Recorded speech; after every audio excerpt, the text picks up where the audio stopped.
hells? Jeez, this boat's drunker than I am.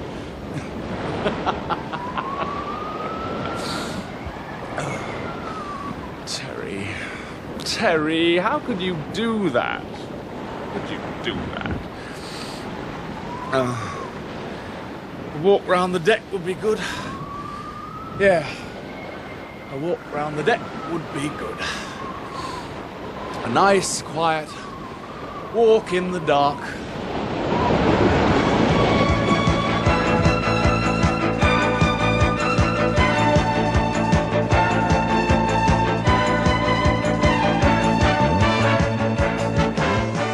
Episode 1 of A Walk in the Dark by Chris Boucher, with Patrick Mower, Geoffrey Matthews and Helen Atkinson Wood.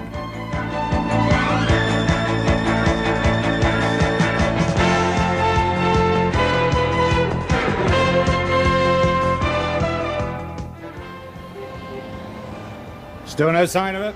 No. How long are you going to wait, Sarge? You in a hurry, are you? Well, we could book in somewhere and come back in the morning. Bit late for a night on the town. There's still time if we get wriggle on. A few jars, maybe. I'll shout you a Chinese takeaway if you sign my expenses. Aha. Not tonight, Birdie. We're going to see this woman, give her the glad tidings, and then go home. Well, back to HQ. That might be your home, son. It certainly isn't mine. No, we shall fly back down the motorway to the bosom of our families. Pausing only to pocket the overnight allowance. If God had meant subsistence to be spent on hotels, you'd have made it bigger. Well, that's all very well for you. I haven't got a family bosom to fly home to. Well, you should get married, Birdie. Huh. Super likes married coppers. More reliable. Yeah, except when it comes to expenses. Small price to pay. In the case of overnight subsistence, a very small... Hello? Stand by your beds. Where? On the other side of the road, coming this way. Bib-fronted overalls, shoulder bag. Ah, yeah, I see her. So? That's our woman. You reckon? You're supposed to be a detective. Yeah, thanks a bunch. That is a media person. Carefully tailored overalls and matching work shirt. Costs her 3 times as much to look scruffy as it would to look smart. Yeah, well, I think she does look smart. Anyway, whoever she is, she's got company. Yeah? Look, doorway on the left. Well. Local Nick didn't say anything about friendly neighbourhood rapists. Let's pull him. Now wait, let's see what he's after. It's the bag. Come on. Police officers, stand still! Look out! Why don't you look where you're going? He's taken off, Sarge. I've got eyes. Get after him. Hey, you, come here! Yeah, flaming drongo. I beg your pardon. What, are you deaf as well as blind? I should have run over you and saved the wear and tear on me brakes and tyres. You are aware there's a speed limit on this road? No kidding. Can I see your driving licence, please? Look, you won't get a cent out of me, mate. I never touched I it. assume your vehicle is insured, sir. You can assume whatever the hell you like, mate. Where is he, Birdie? I lost him, Sarge. Oh, terrific. Sarge? Oh, wouldn't you just know it? Yeah, never saw anyone run so fast. When they make Mug in an Olympic event, he's gonna be in with a chance. Now, look, Sergeant, it wasn't my fault. See if the woman's all right, Birdie. Oh, okay. I mean, fair dues, officer. You shot out of that car like a greyhound. I had the feeling that motor racing was more your style. Yeah, well, I suppose I could have been just a little bit quick off the mark there, but fair play, mate. Are you all right, miss? Yes, that creep took me by surprise. You know him? I will next time. You've never seen him before, though? Should I have done? Well, sometimes these things are domestic. Can be, very awkward for us. What are you talking about? Well, you called him that creep. Sounded as though you might have known who he was, that's Well, all. I don't. For that matter, I don't know who you are either. I'm sorry. I'm Detective Constable Partridge. The angry road accident over there is Detective Sergeant Dunne. And they say coppers are never around when they're needed. Oh, is that what they say? Would you thank the sergeant for me, and thank you too, of course. Good night. Hey, just a minute, miss. Look, it's late, and I would like to get home if you don't mind. Well, you all want to make a statement. A formal complaint. Why should I want to do that? Well, I got the impression you were just attacked. Or was the whole thing a figment of my diseased imagination? Someone tried to snatch my bag. It may be news to you, officer, but round here, muggers are rather more common than policemen. And you prefer that this particular mugger wasn't caught? I'd prefer that this particular mugger was not only caught, but had both his arms broken in several places. But I doubt whether making a formal complaint will actually achieve that. I'd say you've come as close to catching him as you ever will. And I'd say you don't like policemen very much. I didn't know I was obliged to. Oh, you're not, miss. You're not even obliged to be grateful to us for saving your trendy little neck. But you are obliged to cooperate with us in the pursuance of our duty. Now, if you be so kind as to give the constable your name and address, we shall trouble you no further. I don't think I want to do that. You see, Birdie, it isn't just the overnight allowance, it's London. I hate that miserable place. It's full of yobs of all classes, races, colours, creeds and sexes. May I go now, Sergeant? You live in the house on the corner, yes? Flat 6. How do you know that? I'm a detective. Right, Sarge? So that's it. You've been watching me, haven't you? I knew someone was. Watching you? How long have I been under surveillance? You're not under surveillance. We've been waiting for you to come home, that's all. We've come from Southampton to talk to a Mrs. Ruth Lennister. I take it that's who you are. Talk to me about what? I think it's better if we go to your flat. All right. Can I see some identification first? Certainly. There we are. I've never actually seen a warrant card. For all I know, these could be free with 10 packets of breakfast cereal. And Mrs. Lennister, on what they pay me, I couldn't afford 10 packets of breakfast cereal. Shall we go?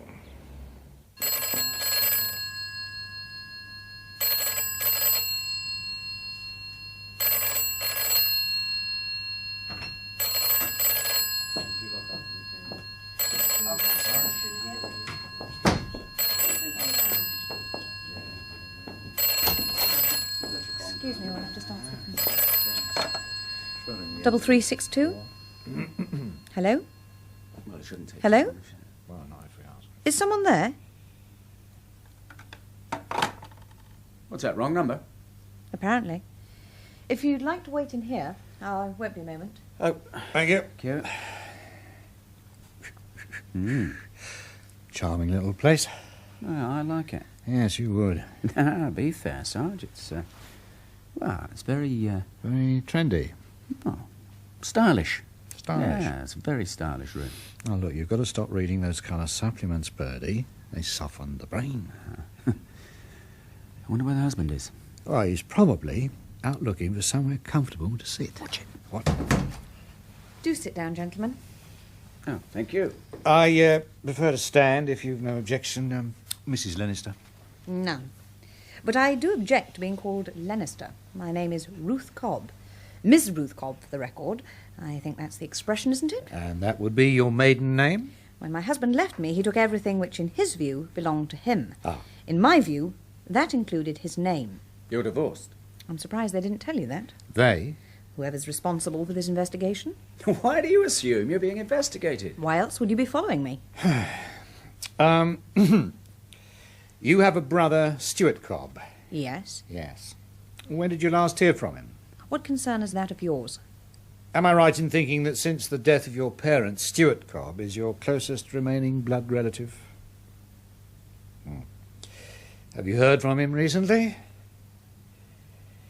Miss Cobb, I can't for the life of me see how answering simple questions like that can possibly be regarded as compromising your civil liberties. That doesn't surprise me. You're making this very difficult. I hope so. Oh, for God's sake, look, stop Yes? being so... Look, why are you so hostile? I'm not in the least hostile. I'm merely waiting for an explanation. I have no intention of answering any more questions until I know why you're here. We're investigating the death of your brother, Stuart. I don't believe you.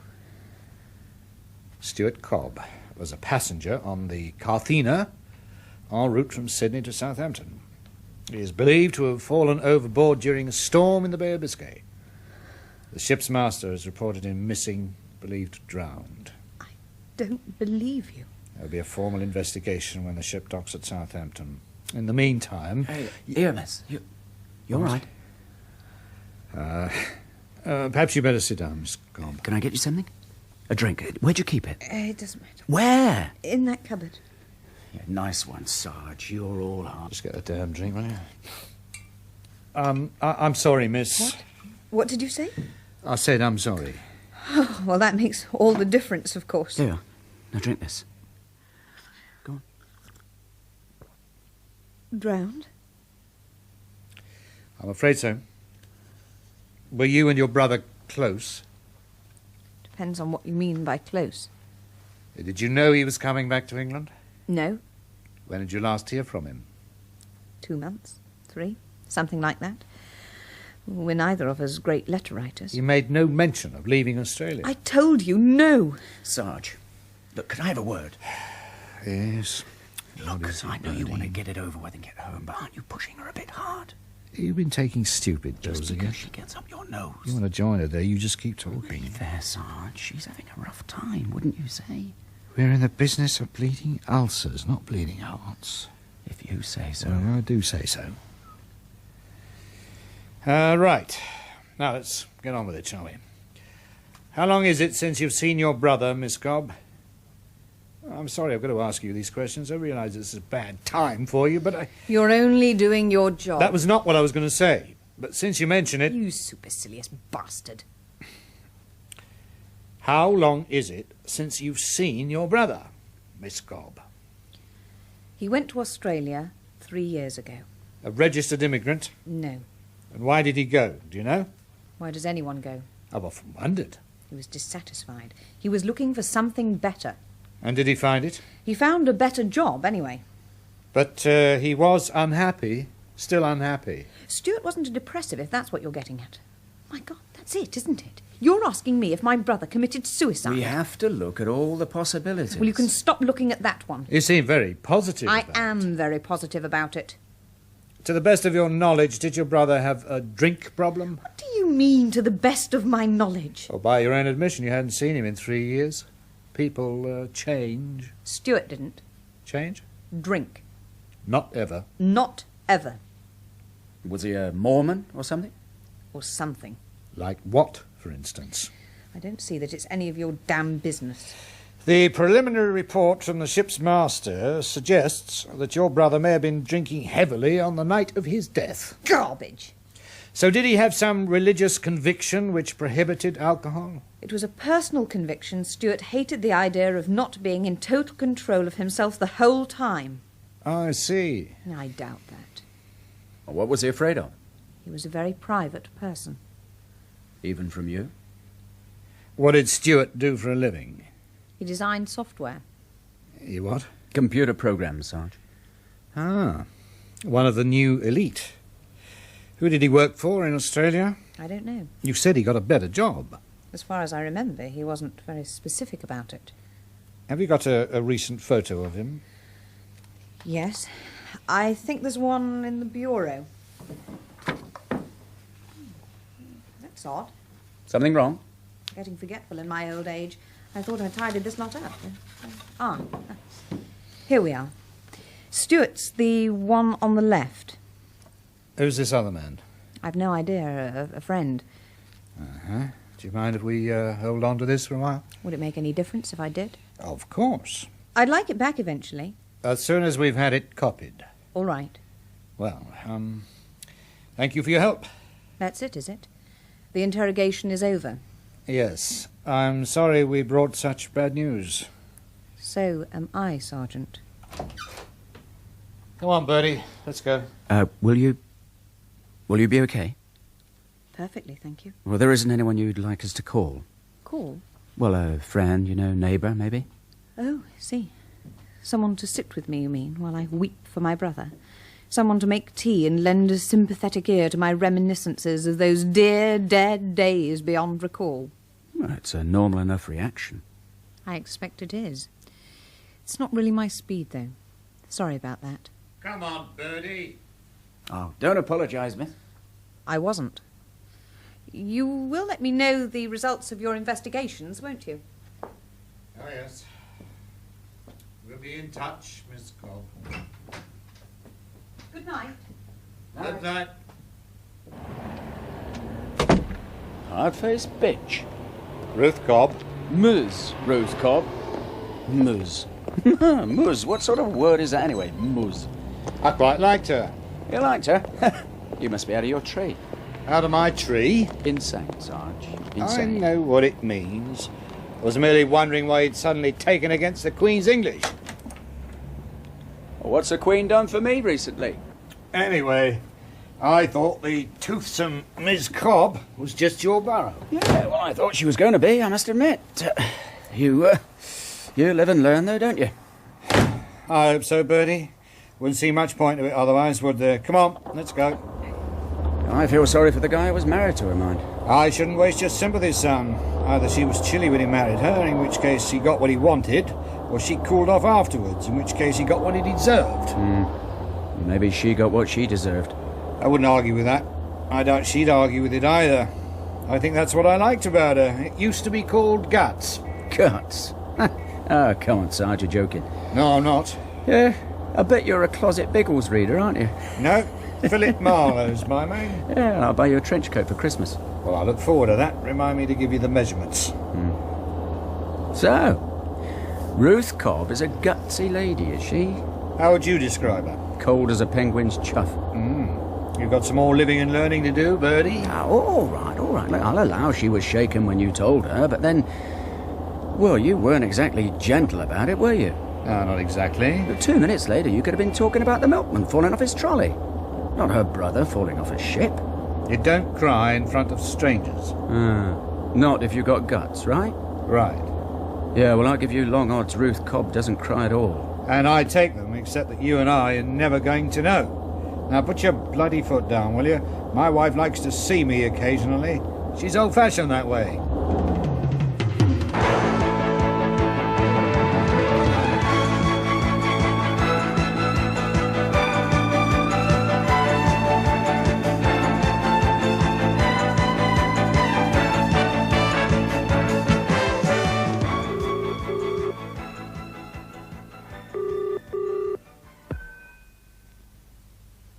Martin Lennister. Hello? I'm sorry, Martin. I seem to have dialed your number by mistake. Who is this? I don't know what I was thinking about. Ruth, is that you? Afraid so. Do you know what the bloody time is? Yes. I hope I didn't get you out of bed. As a matter of fact, you did. Tell her your ex-wife had a momentary aberration. I'm sure she'll understand. Like you did. Understanding was never the problem, Martin. Sweet as ever. I try to be consistent. Look, what the hell do you want, Ruth? I told you. I dialed your number by mistake. In that case, I'll say good night. Martin, What is it, Ruth? I'm sorry if I disturbed you. I really didn't mean to. Fine. How are you? Tired. You know what I love about you, Martin? Absolutely nothing. I wouldn't have it any other way. Is that why you phoned? What's the matter? Have you run out of people to fight with? No, just out of people. What? I didn't hear what you said. So what else is new? Good night, Martin.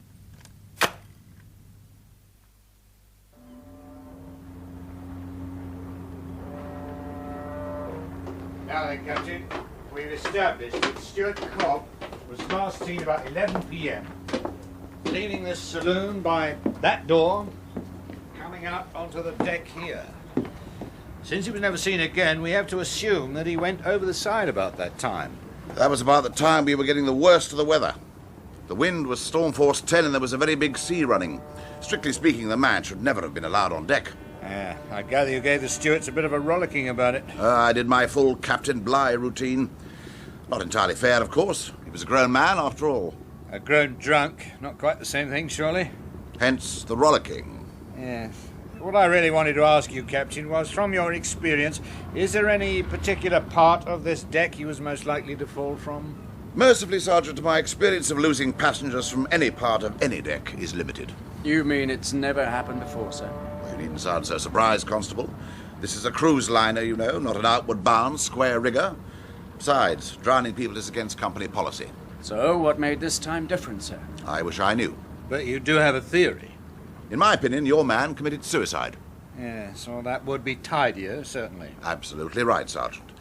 And as you are no doubt thinking, much more acceptable to the owners, and therefore to me. I still think he killed himself. Because he'd had a row with his girlfriend and he was drunk and depressed. And because, in that mood, he stepped outside, straight into the middle of the biggest natural drama known to man. The storm? Have you ever been in a decent storm at sea? No, I can't say I have. What about you, Sergeant? I get sick on a liner. A good Force 10 has so much raw power that it can be overwhelming. I don't mean just physically. It's an emotional thing. The sheer enormity of it can envelop you, draw you into it. I can see you think I'm pulling your leg. tall tales of the salty sea, yes? The thought never crossed my mind. I promise you, there's an impulse to give yourself up to something as magnificently real as a storm at sea. And you think that's what Cobb did? I think the poor, sad little bastard lost himself and let it take him. Yes. Is that what you plan to say in evidence? Oh, good Lord, no. You think I'm mad, Sergeant? Besides, there is an element of doubt. It might just possibly have been an accident. Suicide's an ugly thing. Doubt is better, don't you think? Doubt? I'm entitled to doubt. We can only go on the balance of the evidence. I mean, we'll never know for sure. No one will. Well, I'm sorry, but that simply isn't good enough. Stuart did not kill himself. All right. Nobody's arguing. Why isn't Sergeant Dunne here? He was called away on another case. For a policeman, you lie badly. It's not part of our formal training. And the local night school course was already oversubscribed. Cheers. Cheers. I suppose he pulled rank on you.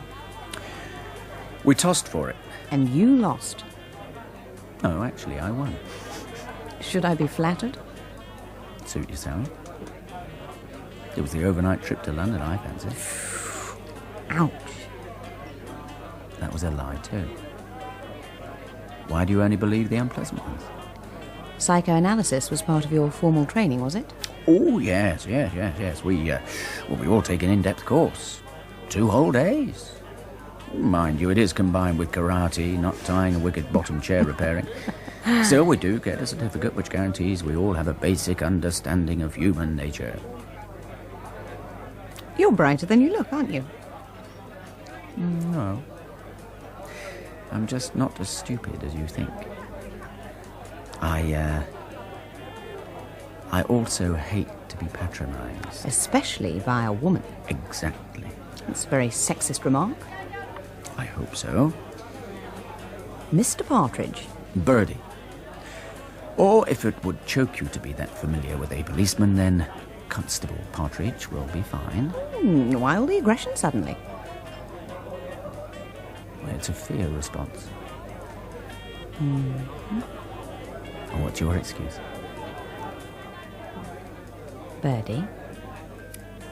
Yes, Ruth?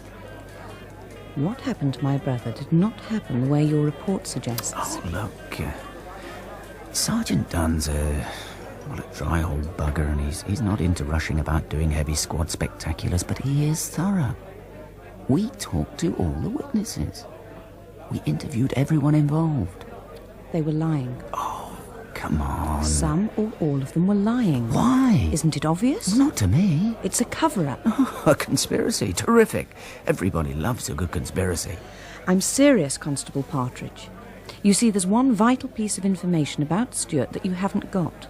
And it makes nonsense of everything they've said about his behaviour on the night of his death. No, not on the night of his death. On the night of his murder. Because that's what it must have been. My brother Stuart must have been murdered.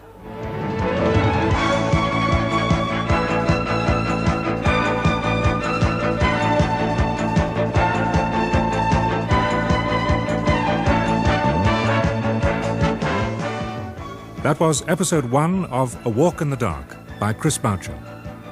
The cast was Detective Constable Partridge, Patrick Mower, Sergeant Dunne, Geoffrey Matthews, and Ruth Cobb, Helen Atkinson Wood. Martin Lennister, David McAlister, Captain of the Carthena, Nicholas Courtney, and Australian driver, Anthony Jackson. A Walk in the Dark is directed by Gerry Jones.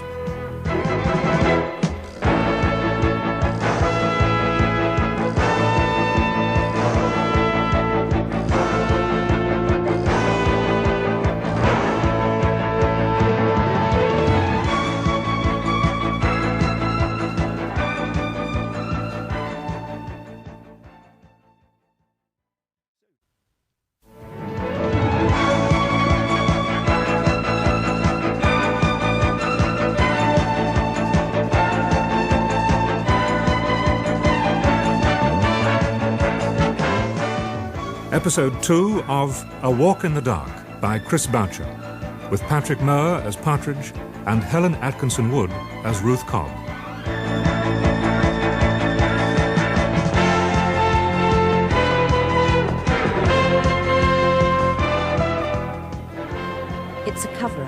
Oh, a conspiracy. Terrific. Everyone loves a good conspiracy. I'm serious, Constable Partridge.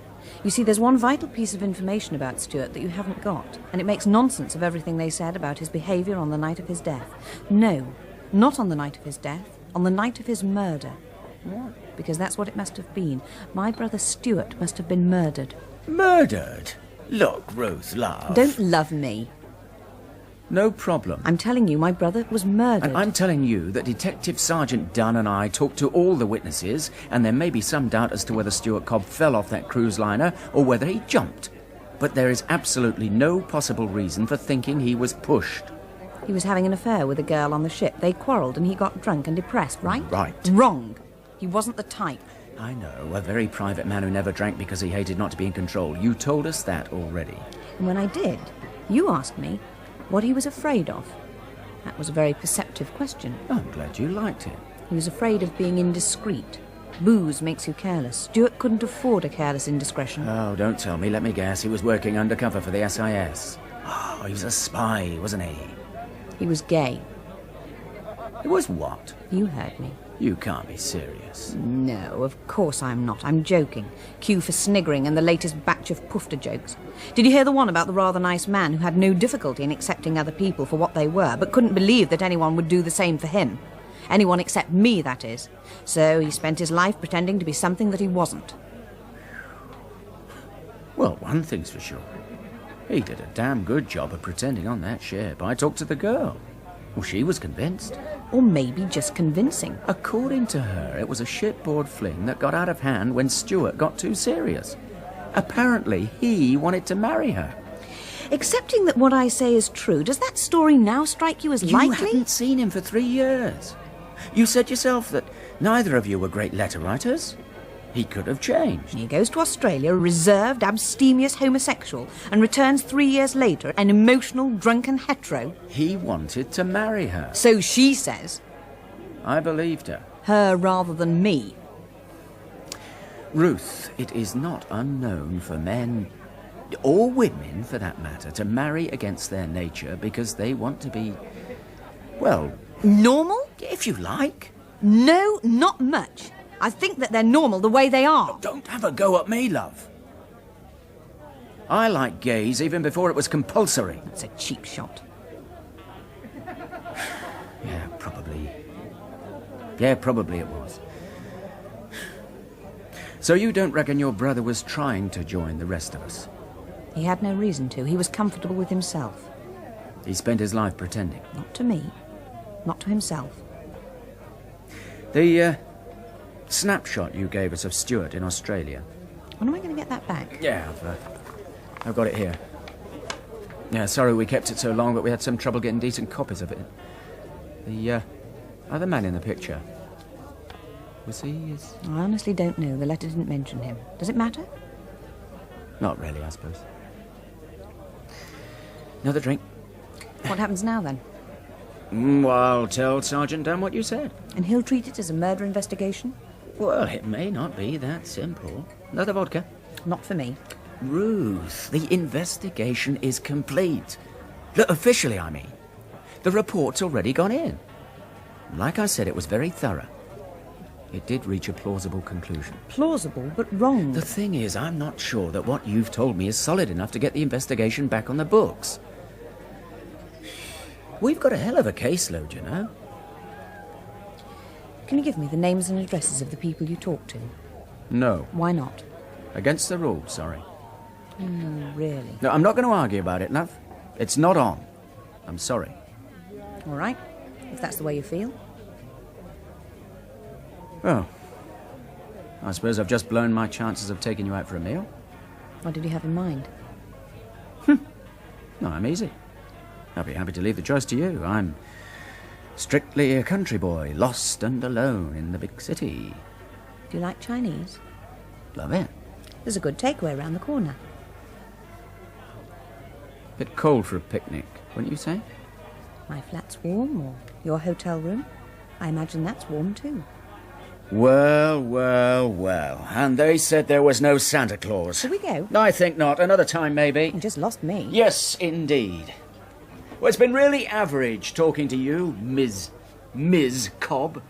I'll pass your comments on to the man. I'm sorry I couldn't be more help. Good night. Where are you going?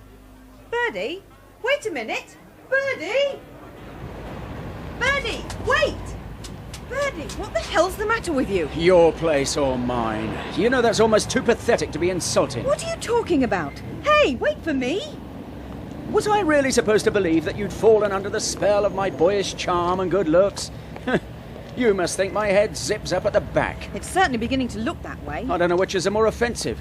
That you thought I was too thick to see it, or that you thought I was too crude to care even if I did. Oh, heaven forfend that I should think you crude, Constable. After all, it does take a very sensitive and delicate intelligence to assume that I was offering to sleep with you in return for information. I wouldn't have put it quite like that. For your information, Constable Partridge, I suggested a Chinese takeaway because I assumed that a constable's pay wouldn't run to the sort of prices that anything vaguely resembling a restaurant tends to charge around here. Clang. Quite. Well, I don't know what to say. You could try sorry. Would that work? No. That's what I thought. Will you marry me? Marry you? Well, it seems the least I can do under the circumstances. The least you can do under the circumstances is to give me the list of people you talk to. Oh, you never give up, do you? It runs in the family. Constable. All right, I'll tell you what I'll do. I'll question the girl again. Well, she's the key witness as far as you're concerned, right? And she's telling the truth as far as you're concerned. I can't see much point in you questioning her again. You're not exactly open-minded about it, are you? That's why I'm prepared to let you come with me and listen to everything that's said. Just listen, mind. Oh, big deal. Well, it's the biggest deal you're going to get. Do you want it or not? When? Now. You mean she's here in London? Well, she's a tourist from the colonies. Where else would she be? Taxi! It's not exactly the Savoy, is it? Well, you get what you pay for. Unless it's a taxi, of course, in which case you get half of what you pay for. Chop! All right, I'm coming. Gordon Bennett, whatever happened to patience? They got priced out of the market. I wonder if you can help us. Not without luggage, I can't. How many times have I got to tell you girls we do not let rooms by the hour? I'm sorry? It's not that sort of hotel, dear. This is a respectable establishment. Gordon Bennett, whatever happened to respectability? It's a bleeding disgrace, you know. I reckon the common market's got a lot to do with it. Well, it stands to reason, doesn't it? I mean, look at your Parises and your Amsterdams and your Hamburgs. You know what he's talking about. Yeah, he thinks you're a working girl. Looks like your night for being misunderstood. Are you two going to leave, or do I have to call a copper? Not that you can just call a copper these days. I mean, they don't walk about anymore, do they? You have to phone up and make an appointment. Gordon Bennett, whatever happened to law and order? What's this? It's called a warrant card. Oh, you're a policeman. Well, why didn't you say so? I was waiting for you to draw breath. Oh, I'm sorry I talk too much. It's a nervous habit. My old woman wanted me to go to the doctors about it, but as I said to her, the time it takes to get to see a quack these days, you're either dead or you're better. I mean, you've got to book an illness in advance now, haven't you? It's a bleeding disgrace, you know. Gordon Bennett, whatever happened to the National Health Service? My sentiments exactly. We'd like to talk to one of your guests. Which one? Her name's Terry Selden. That's Terry with an I. Australian girl, came from Southampton, end of last week. Gone. Oh, you mean she's out? No, I mean she's gone. She paid a fortnight in advance, but left after one night. Did she give a reason? She didn't say a dicky bird to anyone, just packed up and left. Listen, I told all this to your colleague. Sergeant Dunne? I don't know what his name was. Tall fella, built like a brick chicken house. Not Sergeant Dunne. He had a very soft voice. I noticed it particularly because it didn't sound right coming from a big fella like him. You know. What did he want? Well, same as you. Talk to this Terry Selden girl. Yeah. He didn't say what he wanted to talk to her about. Well, he didn't say much of anything. He wasn't all that chuffed, mine, when I checked and found out she'd gone. Did he say where he was from? I mean, was he the local CID? He didn't say, and I didn't ask. Well, there was something about him that, didn't encourage conversation, you know what I mean? Not really, no. Well, he was polite enough, but I got the feeling if you got on the wrong side of him, he'd beat 7 shades of brick dust out of you. And smile while he was doing it. You sure he was a copper? It sounds like one to me. Thank you. Well, he flashed a warrant card, same as you. I don't suppose the girl left a forwarding address, did she? No. Like I said, love, she didn't leave anything. She folded her tent like the Arab and silently stole away. Look, if I leave you my number, could you give me a ring if she comes back or contacts you or anything? Oh, it's not very likely, is it? You never know. Here, look. I've written my name and number on that.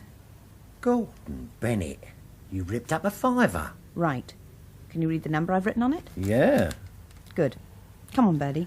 Right. If anything turns up and you ring me, you can have the other half. That way you won't be out of pocket on the phone call. You must have more money than sense.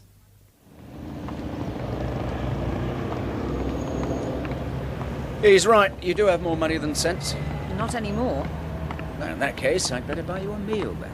Well, who needs money when your escort's the last of the big spenders? When did I get promoted to escort? When I realised how generous you were. You can always do without. Was I complaining?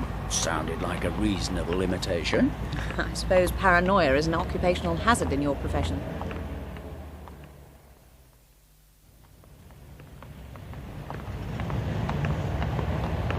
Here we are. Yes, sir. Cotton chips twice, please. Salt and vinegar. And leave them open, will you? You can't eat them in here, you know, because of the VAT. Not a chip will pass our lips till we cross the doors. Only we've got vatmen like a sewer's got rats. More hygienic, though. You met any vatmen lately? Birdie, Yeah? why has our principal witness disappeared mysteriously?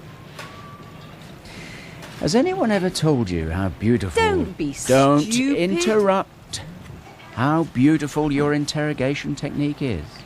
Sudden changes of direction and mood. It's classic. Only I'm not an ordinary punter, love. And I'm not nearly as green as I'm cabbage-looking. It doesn't strike you as suspicious. Your interrogation technique? Terry Selden's mysterious disappearance. There was nothing said she had to stay in that flea bag of a hotel, was there? I can think of any number of completely unmysterious reasons why she left. There we are, sir. £2.20, please. Gordon Bennett. Whatever happened to a sixpenny fish and threepennyworth of chips? You must be older than you look.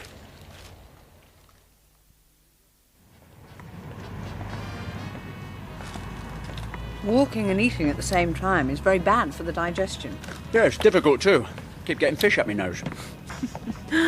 You owe me a witness. You did it again. I'm beginning to think you've got a mind like a pinball machine. You said I could listen while you talk to the girl. When I do, you can. You're not going to give up on her then. You're going to look for her. If the powers that be reopen the case, certainly I'll look for her. Wonderful. Well, what do you suggest I do, Ruth? My copious free time tends to be taken up with exciting hobbies like eating and changing my shirt. Only if things are really slack, I'm even allowed to sleep occasionally. A policeman's lot is not a happy one. Right. Surely there's something you can do. As a friend? A friend? There's progress for you. Oh, just think, it wasn't too long ago when you hated the police and everything connected with them. And now, you can call one friend without so much as a local anaesthetic. Yeah, of course, friendship's one thing, but would you want your sister to marry one? I haven't got a sister. I used to have a brother. And for my next trick, I shall swallow my other foot. I hope it chokes you. Oh, I should be so lucky. Birdie, can we stop sparring now? Sparring? Oh, is that what we're doing? Dear God, I thought it was a knock-down, drag-out fight. Can we stop it? Please. Please? All right. Look. The one person who really meant anything to me is dead. And I don't understand how that could have happened. It makes no sense to me. I mean, the simple fact of it makes no sense to me. I'm having all kinds of trouble just accepting it without trying to cope with what you told me. Because if what you told me is true, then Stuart isn't just dead. He never really existed at all. Yeah. My brother, whom I trusted, wasn't even there. I made him up, don't you see? Yes, I think so. I didn't know him at all. Your chips are getting cold. I'm not hungry anymore. You're probably right. I have tasted better. Here, give them here. Keep Britain tidy. Will you help me? My gran would have gone berserk at all that waste of food. Eat it, she used to say. There's starving kids in India would be glad of that. I could never understand how my finishing a plate of bread pudding would help the starving kids in India. And when I was sure it wouldn't, I switched my attention to wondering how my gran thought my finishing a plate of bread pudding would help the starving kids in India. I couldn't figure that out either, so eventually I asked her. You know what she said to me? Me duck, she said. It's guilt, not love, that makes the world go round. Guilt gets it done every time. Now eat your bread pudding, you're a growing boy. And there's starving kids in India. Be glad of that. I'm sure your Gran was a warm and wonderful human being, but I'm not really interested in selected gems from her collected wit and wisdom. Not right now. So what exactly are you asking me to do? I'm asking you to help me. Isn't that what I've been saying? It's the way you've been saying it. What are you offering in return for this help? Nothing. Absolutely nothing. Fine. We understand each other at last. Now, assuming he hasn't moved on as well, our man should be living in a bedsit in that house over there. Our man? The witness I owe you. Why else do you think I walked you down this road? Shall we see if he's home? His name's Darrell Kennedy, one of Stuart's travelling companions.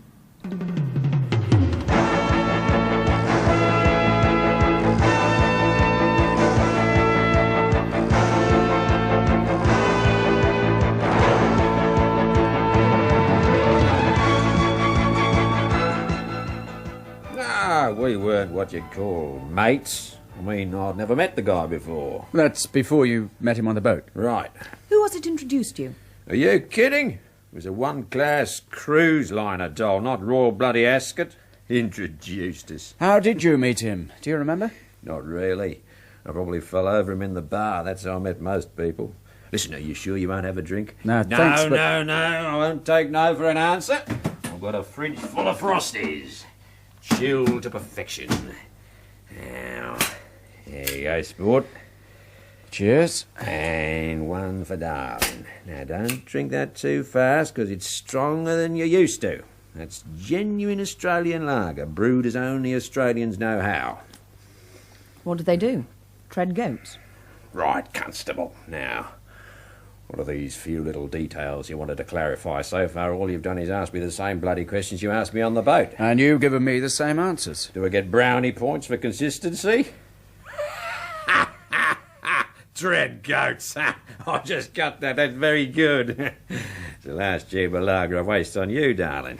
Was Stuart Cobb a regular drinker? Constant rather than regular. I don't think he stopped often enough to be called regular. He put it away like they'd just discovered healthy livers were bad for you. I'll tell you, if it hadn't said Pom in his passport, I'd have sworn he was one of us. You saw his passport? Why not? Was it secret or something?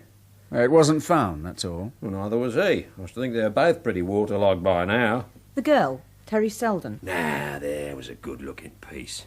Wasted on him, of course. Why do you say that? Unlike you and me, doll, they were not made for each other. She only wanted him when he was sober. He only wanted her when he was drunk. You said he was drunk all the time. Yeah, all right. Slight exaggeration, maybe. I did see him sober a few times. Mostly at the beginning. Was he different? Aren't we all? How was he different? Oh, he was very quiet. Kept his head down. Didn't talk to anybody. More or less your typical stuck-up Pom. It was only when he was full that he was halfway human. Talking of which... why don't I pour you a large mother's ruin, darling, and we'll get down to some serious drinking. Did Stuart Cobb ever give you the impression that he might be a homosexual? Stuart? Are you kidding? Well, did he? No, he bloody well didn't. You're sure about that? And look, what the hell are you suggesting here? I'm not suggesting anything. Are you anything. suggesting that I'm one of them? I'm asking if he was. I'm telling you he wasn't. Listen, if I thought he was like that, I'd have punched him over the side myself. Is that what happened? What? Just a minute, Ruth. Did you kill him in a fit of righteous anger? Are you out of That's your mind? enough, Ruth. You beat him up, didn't you? And when you found he was dead, you panicked and you threw him over the side. That is what happened, isn't it? That's all, folks. Joke over. I think you better leave. Yes, I think we had. Ruth? You haven't answered my question, Mr. Kennedy. It's a stupid question, Ruth. Now, come on, let's go. I'm sorry you've been troubled, sir. No trouble, Constable. Just get out and take her with you. Come on, Ruth. Next time you fancy some heavy interrogation, darling, you want to check your facts first. It's all in the report he took, isn't it? Yes, sir, it is. I don't know what your game is, doll, but mine is poker. And the night Stuart Cobb went over the side, I was in a big game. All night? All night, and most of the next day. That was very convenient. Damn right, I want a lot of bread. Now, sling your hook. Thank you for talking to us, sir. Yeah. Good night. Good night. Damn. How to screw it up in one easy lesson.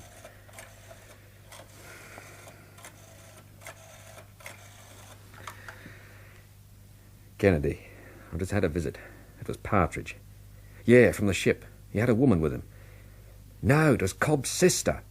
Of course I'm sure it was her. And she knows there's something wrong. Will you stop asking me if I'm sure? Just take my word for it. She knows it isn't kosher. I want you to get him off my back. I don't care how you do it, just do it, and quickly. I was wrong, I admit it. Oh, wonderful. Oh, come on, you're not going to sulk, are you? Sulk? You were supposed to listen. Just that, nothing more. He was an oaf. It's a long hop from oaf to murderer. It's an even longer hop from non-speaking extra to Perry-flaming Mason. What do you mean? Well, you beat him up, didn't you? And when you found he was dead, you panicked and threw him over the side. But what on earth did you expect to achieve with that little outburst? It shook me. He said he would have been ready to do it. I simply took him at his word. That makes you a bigger fool than him. I wiped that sneer off his face, though, didn't I? He'll think twice before he makes any more stupid comments about killing people. I doubt it. Maybe it was worth a try. Sorry it never occurred to me that you were just having a personal go at him. Stuart wasn't your brother. Besides, for a minute there, I really thought I'd solved it. You still think there's something to solve? Look, prejudice aside, Ruth. You think Kennedy was lying about the situation on the boat? Why did you ask about the passport?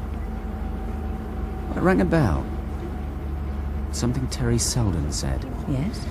Well, he always carried it with him. Is that so unusual? No, once or twice when he'd been drinking, he gave it to people to look at. She said it seemed like a sort of, well, private joke with him. Well, when she asked him about it, he said he liked to show it to foreigners because it was such an impressive document. And that struck you as odd? Well, as private jokes go, it seemed a little uninspired, that's all. Well, more so, now that I know you. You mean I'm finally getting to you? You're beginning to see it my way? I'm beginning to doubt whether you could care as much about anyone as you do about Stuart if they weren't worth it. And? Well, the picture we built up of Stuart was entirely different. Maybe the picture got distorted. Maybe I'm curious to know how. Just curious? Best I can do. I'll settle for that.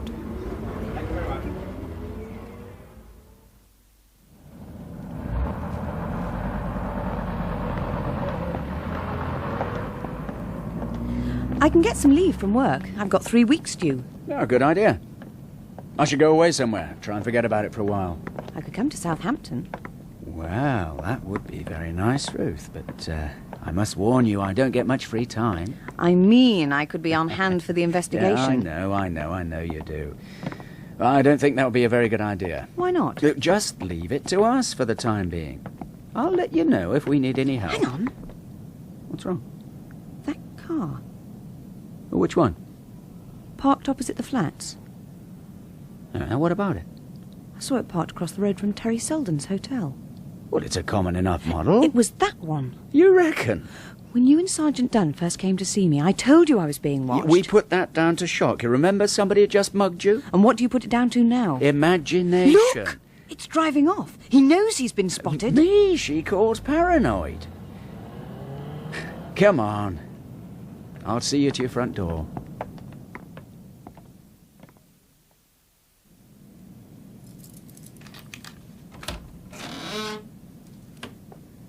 I'll say good night then. Good night. I would invite you in for a cup of coffee, but I'm sure you've got more important work to get on with. Ruth, I'm sorry, but there really wouldn't be any point in your coming down to Southampton. You'll let me know if you need any help. I didn't mean to be patronising. Yes, you did. All right. Yes, I probably did. Are you this touchy with everybody? I don't know. Are you? Me? You will let me know what progress you make, won't you? Yes, of course. Well, I'll say good night. Good night, Birdie. Good night, Ms. Cobb. Flaming women. Ruth! Ruth, open the door! Ruth!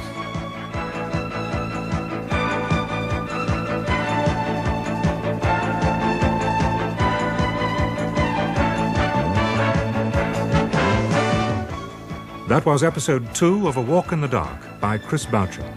The cast was Partridge, Patrick Mower; Ruth Cobb, Helen Atkinson Wood; Darrell Kennedy, John Rowe; hotel receptionist, John Hollis; and server in chip shop, John Warner. A Walk in the Dark is directed by Gerry Jones.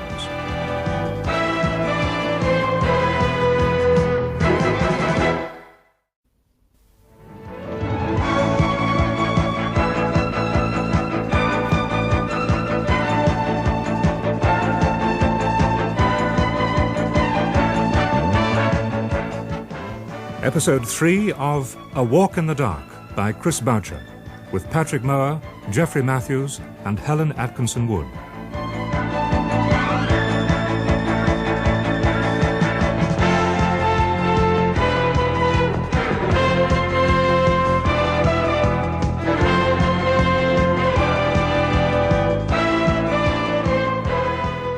You will let me know what progress you make, won't you? Yes, of course. Well, I'll say good night. Good night, Birdie. Good night, Ms. Cobb. Flaming women. Birdie! Ruth! Ruth, open the door! Ruth! Are you all right? What happened? Oh, Birdie, I can't believe what they've done. I couldn't believe it either, Sarge. The flat was an absolute bloody shambles. They'd smashed the furniture, torn up her clothes, bedding, rugs. Oh, God, they daubed the walls with paint and thrown ink and soot and God knows what else all over the place. You never saw such a mess. It was... Obscene. Yeah, obscene. I really don't understand how anyone gets a kick out of doing something like that. Well, don't look at me, son. The day I start to understand that sort of mentality. That's the day I wheel myself down to the local Napoleon paddock and book a long rest in a tasteful rubber room. Yeah, anyway, I checked her into a hotel for the night and reported the whole thing to the local Nick, and I looked in on her this morning, and she'd left. You know where she was? Back at the flat, cleaning it up. Yeah, you were right about her. She is a tough lady. I said she'd got guts. It's not the same thing. Well, whatever it is she's got a lot of it. Is that why you let her talk you into unauthorised inquiries on another force's patch? I assume that is what happened. Something like that. You stupid Burke. That'd be nice, Sarge, eh? Come on. The super's only just finished jumping up and down on my bones. Well, you're dead lucky that's all he did. Be thankful you're living and trust to your luck and march to your front like a soldier.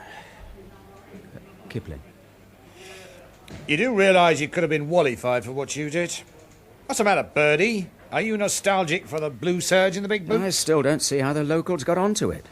Well, I mean, all I did was to take Ruth to meet the Selden girl. Oh, that was really bright, Birdie. Well, since Ruth couldn't believe that her brother was involved with a girl... And since Terry Selden was the girl he was involved with, you know, with a few extra brains and a bit more effort, you could make a very successful housewit. Yeah, but you've got to admit it's odd, Sarge. According to his sister, Stuart Cobb was gay. Yeah. According to Terry Selden, he was anything but. So, he was a mixed-up lad, played both sides of the street. Well, I'm not sure.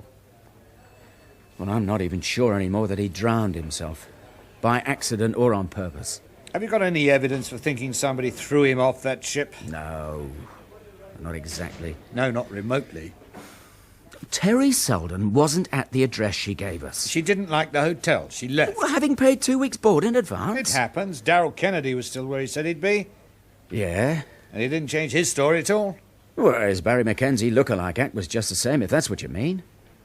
Yeah, he got very beady at the suggestion that his drinking companion might not have been straight. It was probably him that blew the whistle on you.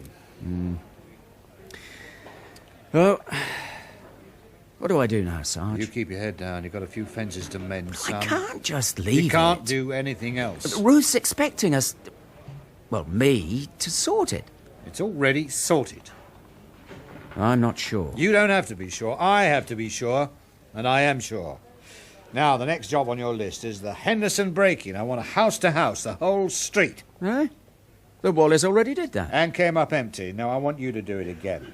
We need a result on this one, Constable. You threw it in the fan and now it's plastered on the walls. It's down to you to give me something to scrape it off. Look, how about Stuart Cobb's murderer? Don't push me, No, Birdie. hear me out, Sarge. The picture we got of Stuart looks all wrong. Only according to his sister. 20 witnesses on that ship say we're right and she's wrong. Yeah, but only 4 of them had any real contact with him. Well, that's still 4-1 in our favour, and she wasn't even there. He'd been in Australia for 3 years, during which time she'd had the odd letter, and that's all. Well, Terry Selden's dropped out of sight. Tourists move about. That's where the word comes from. Someone else was looking for her. A copper, presumably local, presumably on some Yeah, routine inquiry. Presumably. You want to ring them and ask? Then there's Stuart's missing passport. In his pocket when he went over the side. People on ships don't usually carry them around all the time. You still got that old pre-decimal penny? Yeah. In your pocket now, is it? Yeah. Next question.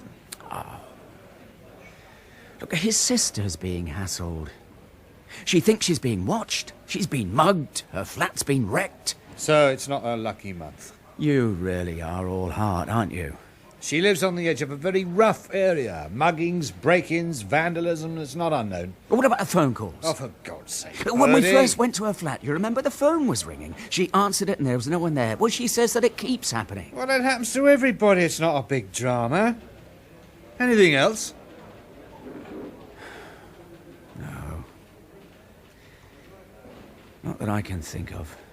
The Henderson break-in. On your bike.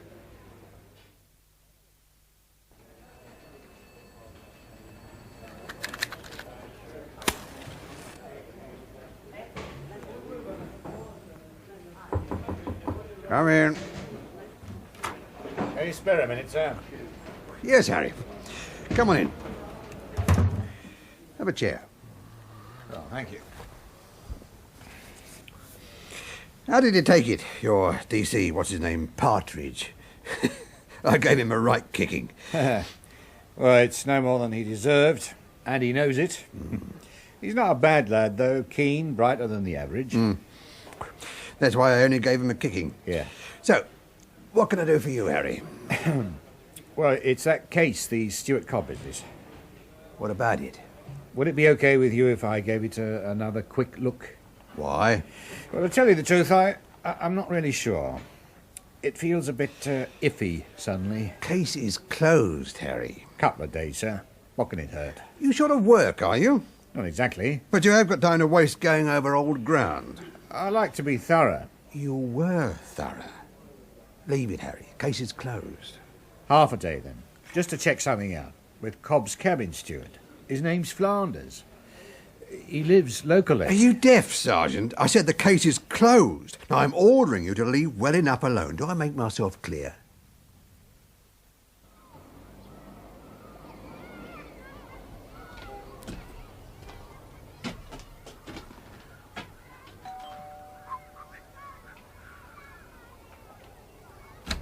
Yes? Good afternoon, madam. Detective Sergeant Dunne. Is Mr. Flanders at home? No, he isn't. Are you Mrs. Flanders? Yes? When do you expect your husband back, Mrs. Flanders? I don't. I'm sorry? I don't expect him back. I only want his help, love. I promise you he's not in any trouble or anything like that. I couldn't care less. In fact, I hope he is in trouble, the rancid little toad. Believe me, if I knew where he was, I'd tell you. Ah, you've had a bit of a row, have you? No. He just packed his bags and left. Took every penny there was in the house and cleaned out the savings account. I ain't got 2 halfpennies to rub together. And he didn't say where he was going? He didn't say he was going at all. He just went. I expect he's shacked up with some little scrubber somewhere. Ah. Well, thank you, Mrs. Flanders. Sorry you've been troubled. What do you want to see him about? I just wanted to ask him a couple of questions about an accident on his last trip. Oh? Bloke that got drowned? That's right. Well, he told me the night that bloke disappeared, someone went into the cabin and searched through his stuff. Someone searched Stuart Cobb's belongings. Your husband didn't report that, and he didn't say anything to me when I questioned him. He didn't report it because he thought he'd be suspected of pilfering. Oh, yeah. So he panicked, tidied everything up and said nothing. Of course, when the bloke turned up missing, my dear husband couldn't say anything, could he? It was too late. Did he notice if anything had gone from the cabin? Not as far as he could tell. Yes. Well, thank you, Mrs. Flanders. You've been a big help. Well, don't thank me. I just hope I've dropped him in it, that's all. I'm not sure, but it's just possible he was in it already. How do you mean? One of the other witnesses from the ship has done a moonlight as well. Oh? I'm beginning to wonder if they're connected. Was the other one a woman? Yes, as a matter of fact. Then they are connected. If my husband's got anything to do with it, they are. Well, thank you, Mrs. Flanders. Goodbye. You'll find the randy little pig playing house with her somewhere. You see if I'm not right.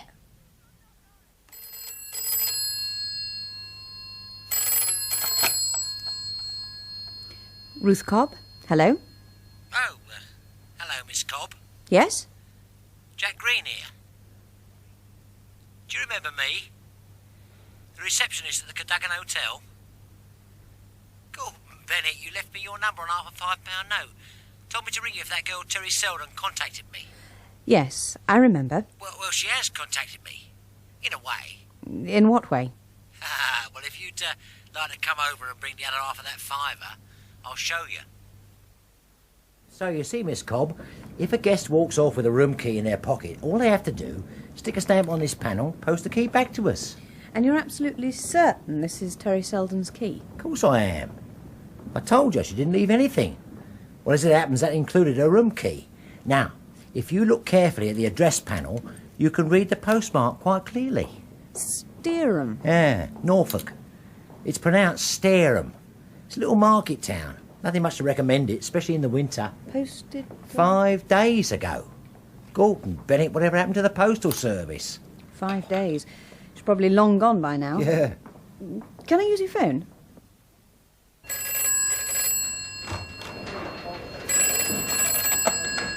CID. DC Partridge. No, I'm afraid he's not here at the moment. No, I'm sorry, madam. I've no idea when he'll be back. Yes, I'll take a message. Your name is? Ruth. Just Ruth? Just Ruth. You're going to Stareham.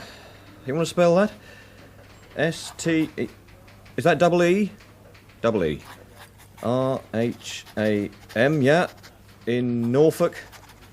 To try and find Terry. You're going tomorrow morning. Yeah, got that? Oh, that's it, is it? OK. I'll see that DC Partridge gets that message. You're welcome. Bye.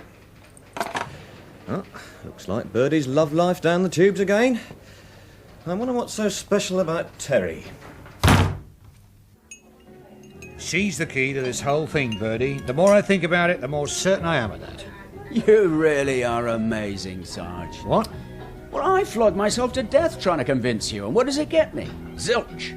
Zilch? And all it takes is a straight no from the super, and you're into your Batman outfit and you're off. Don't be cheeky, Constable. Sorry, Sergeant. Yes, you will be, because as soon as you finish that copper, you're going to drive me to Cardiff. Cardiff? Oh, leave it out, Sarge. That's where the bar steward lives. The one who was on duty the night Cobb vanished. I don't suppose there's any chance it's been cleared with the local police? None at all. That's why we're going in our off-duty hours. And why we'll be back at our desk tomorrow as though nothing has happened. That's a neat trick if we can do it.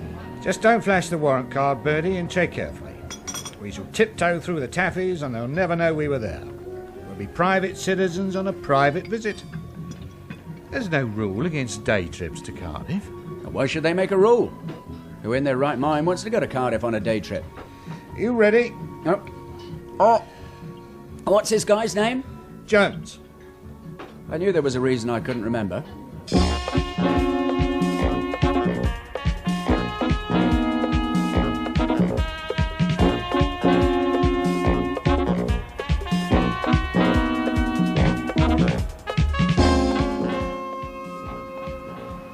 It's not an official visit, then?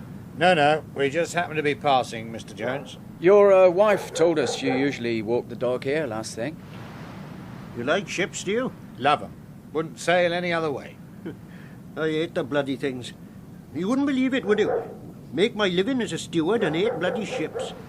No man will be a sailor who has contrivance enough to get himself into a jail. For being in a ship is being in a jail, with a chance of being drowned. Samuel Johnson said that. Oh, yeah. So every night I come down here to remind myself what it's like to be a free man again. Talking of drowning, Mr. Jones. I had a feeling you might want to talk about that. You remember Stuart Cobb? Of course I remember him. Yeah, we got some more pictures done. Here, just to remind you.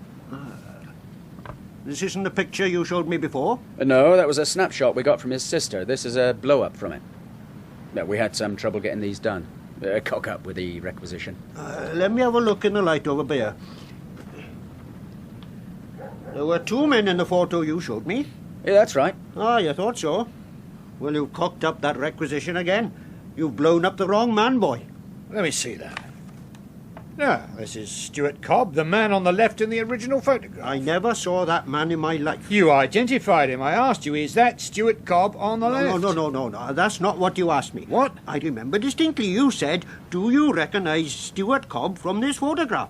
And I said I did. But it wasn't this man. It was the other one.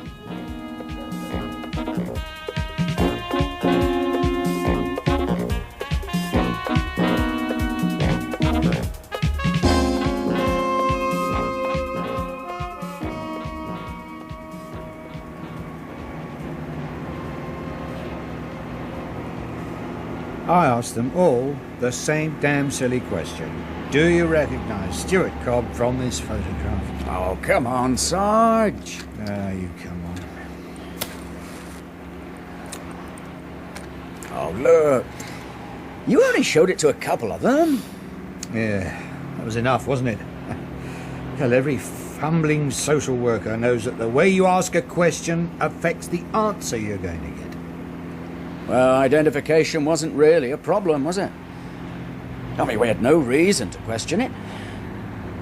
The ticket was booked in the name of Cobb.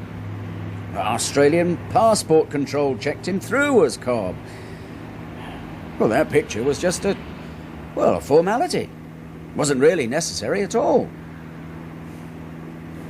Just part of your routine thoroughness, Sergeant. Routine is right. Mindless, ruddy routine. Every man's substitute for thought. Yeah, I told Ruth I thought the picture we got of her brother might be distorted. Boy, was that ever an understatement. Wow. It'll be good news as far as she's concerned anyway. Oh, will it? Well, why not? Her brother didn't fall off that ship. Someone who'd gone to a lot of trouble to take over his identity did. It might be a little premature to start celebrating Stuart Cobb's survival, don't you think? You reckon he was dead already? I'd say it was a strong possibility. Birdie? Yeah? It's too late tonight, but you better ring her first thing in the morning. Oh, thanks a bunch. Thank you. It's like this, Ruth. I've got some good news, and I've got some bad news.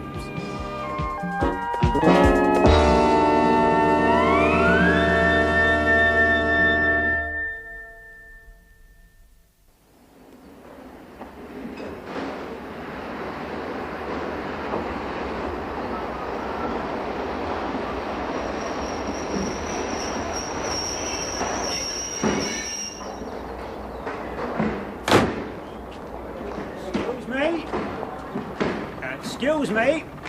Yes? Are you Miss Cobb?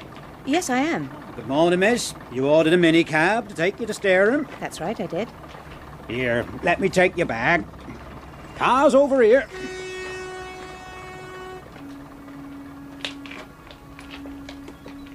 I'm sorry if I've kept you waiting. That's all right, miss. Booking said to meet the 1:40 from Norwich, so I never come till 2 o'clock. Train's always reliable. 20 minutes late on the dot. Beats me why they don't call it the 2 o'clock. Still, I reckon if they did that, it wouldn't come till 20 past. Here we are, miss. Thank you.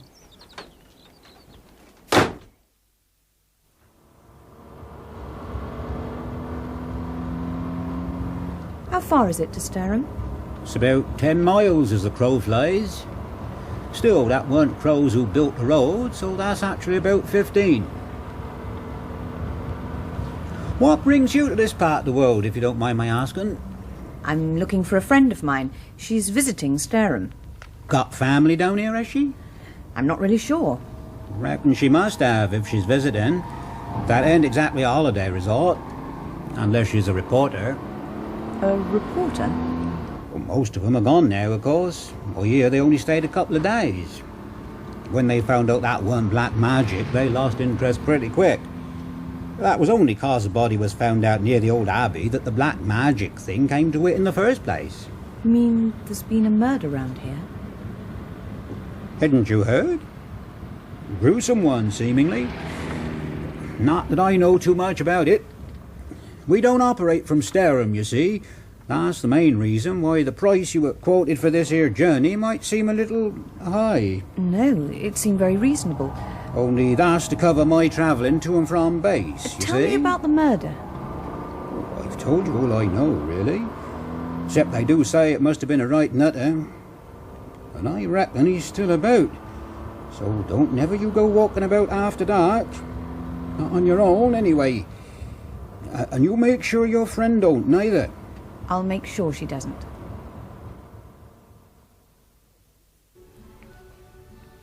Well, if you'll just sign the register, I'll have the girl make up the room. Thank you. I'm looking for a friend of mine. I think she's staying round here. Well, we have no other guests at the moment. Maybe she's staying somewhere else. Her name's Terry Selden. Terry Selden. Yes. Oh, you'll be in room 7, Miss Cobb. Nancy?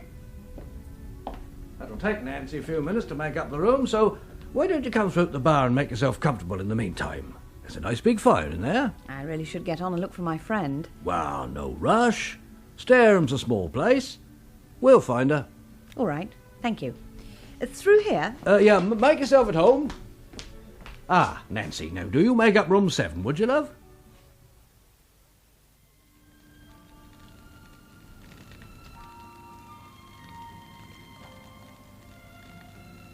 This is a lovely place you have here. We like it. There we are. What's this?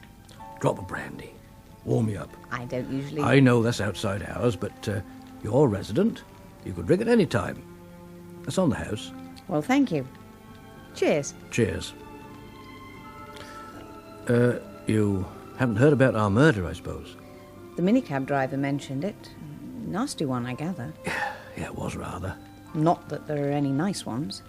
A young woman down here looked for a family. Seems she was a Catholic on her mother's side. Really? Yeah, they come from round here. Her mother married a bloke from Stowmarket. Selden, his name was. Yeah, that's right. I'm sorry, love. Someone murdered Terry Selden. Some lunatic. Like another brandy? No, thanks. Were you close friends?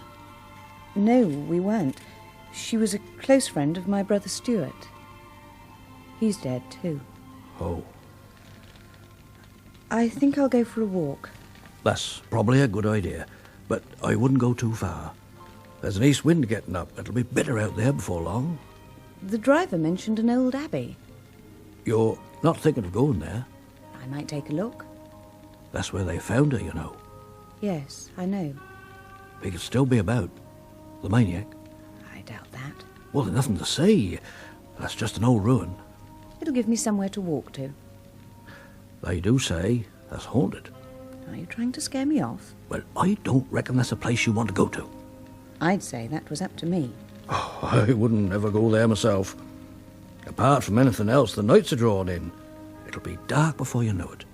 I'll make sure I'm back in plenty of time. Can you tell me how to get there? Well, you'll go straight through the town. Just beyond the boundary post, there's a bridle path off to the left. You just follow that for half a mile or so. Thanks. Do you take care now? I will. That's in a little clump of trees. Now, never you hang about when the light begin to go.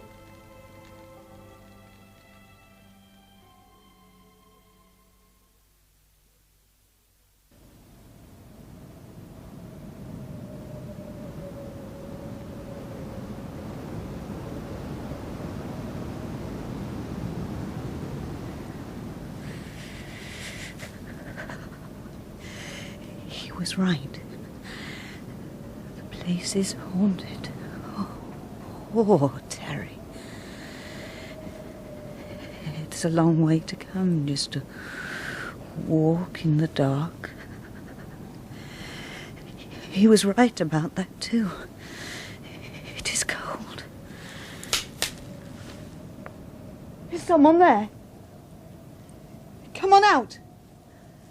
Come on, stop being stupid.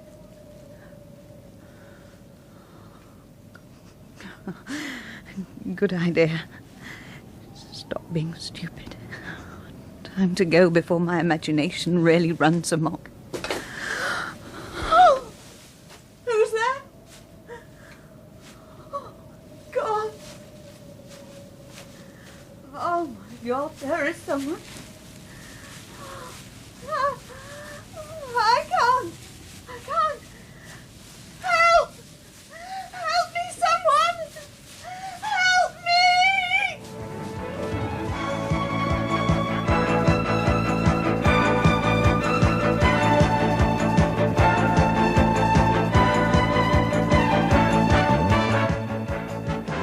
That was episode 3 of A Walk in the Dark by Chris Boucher. The cast was Partridge, Patrick Mower; Ruth Cobb, Helen Atkinson Wood; Sergeant Dunne, Geoffrey Matthews; hotel receptionist, John Hollis; and Superintendent, Alan Dudley.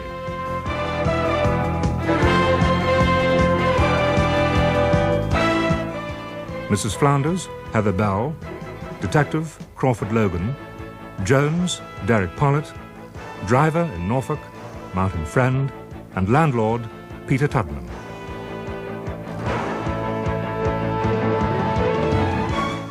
A Walk in the Dark is directed by Gerry Jones.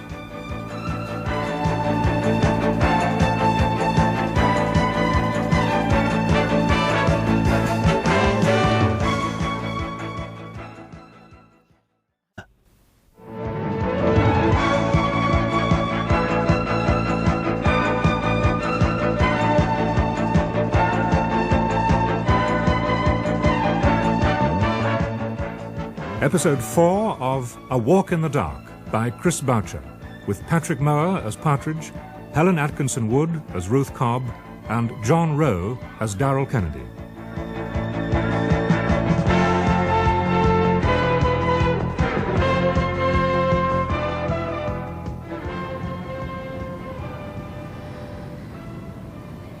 He was right. The place is haunted. Poor Terry. It's a long way to come just to walk in the dark. He was right about that too. It is cold. Who's there? Oh, God. Oh, my God, there is someone. I can't. Help! Help me, someone! Help me! Ah! No, steady, miss. Constable. Oh, am I glad to? Constable, back there. Someone chasing me. Take it easy, you're safe now. Never mind all that. I want you to get him. But there's no one there, miss. I saw him. A tall, thick-set man. Yes, Inspector. I don't suppose he had horns, cloven hooves, and a tail by any chance? I didn't imagine him. Let's go back to what you were doing at the old Abbey in the first place. I told you. Tell me again. I came to Stareham to look for Terry Selden. I thought she might be able to tell me something about my brother's death. Something she hadn't already told the Southampton police? Yes. So you followed her here to Norfolk? Not exactly. I mean, I didn't exactly follow her. I found out she might be here and I came looking. But she was dead? Yes. When you got here? Of course, when I got here. What the hell are you suggesting? I'm not suggesting anything, Miss Cobb. I'm running a murder inquiry. You knew the deceased? No, I didn't. You had an interest in the deceased? So did a whole mob of reporters. Did you interrogate them as well? What mob of reporters? I was told there was a lot of press interest. The local paper sent a man. And a stringer from one of the press agencies came out from Norwich. It got a mention on the local TV too. But that hardly constitutes a major media event. But then why should it? I thought it was a very gruesome murder. What made you think that? The minicab driver, the pub landlord. I mean, it seems to be all round the place. Gossip. They haven't had so much excitement since sweets came off the ration.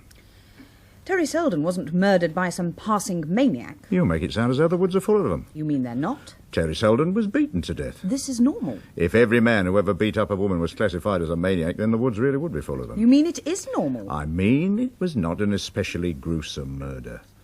The victim died as a result of beating, a beating which was administered with fists and with feet.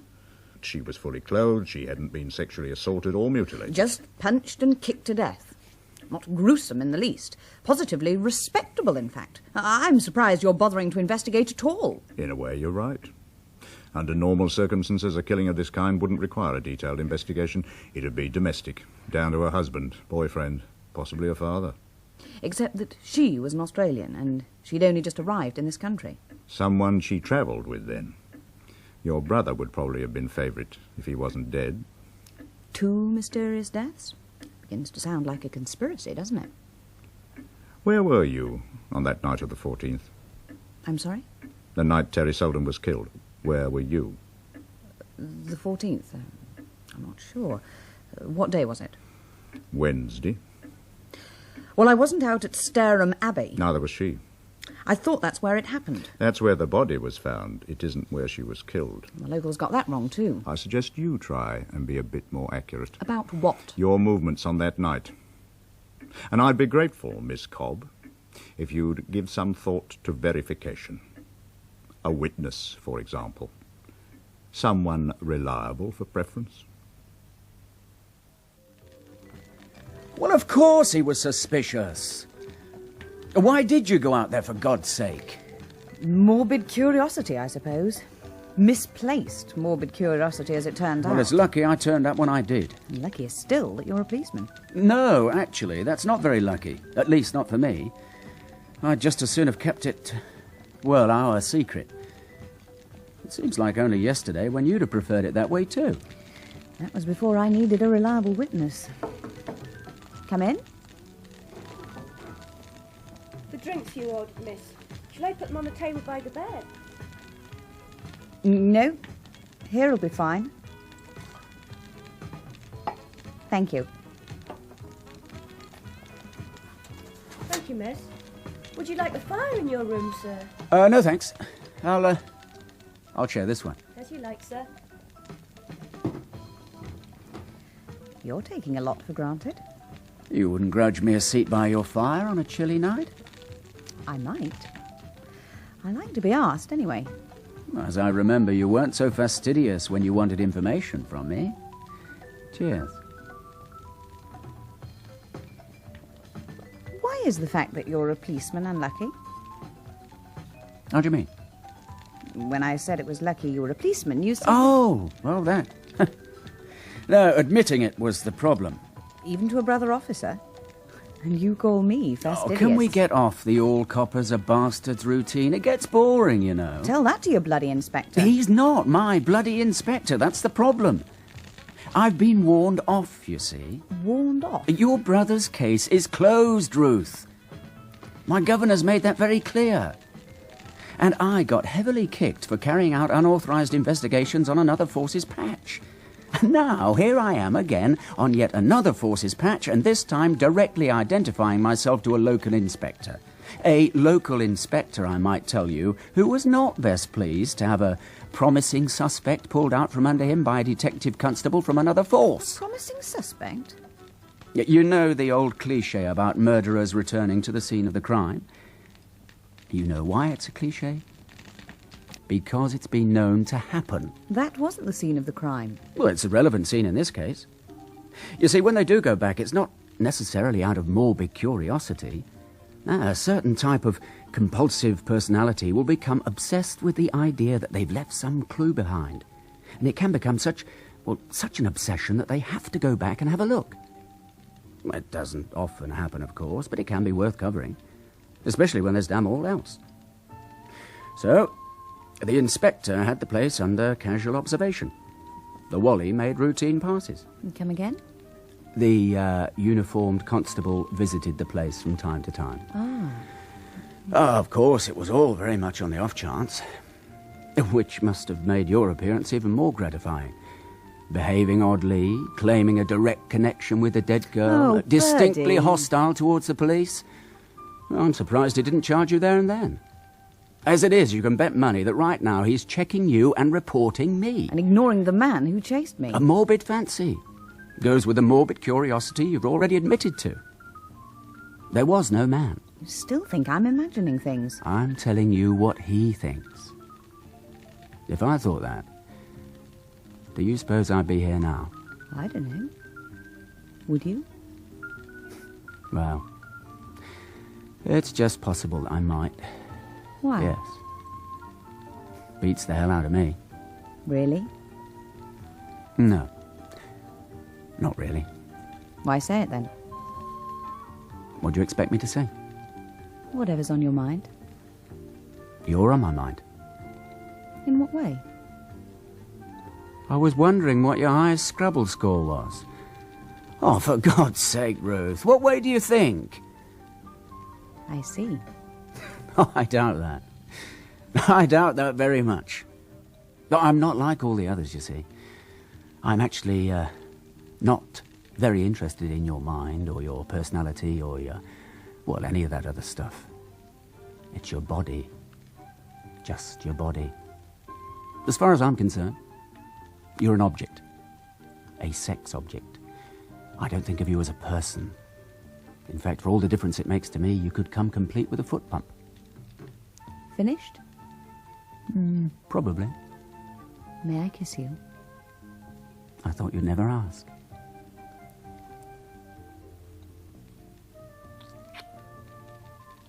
It's been a bad day, Birdie. Don't rely on me to make it better. I'm not that good.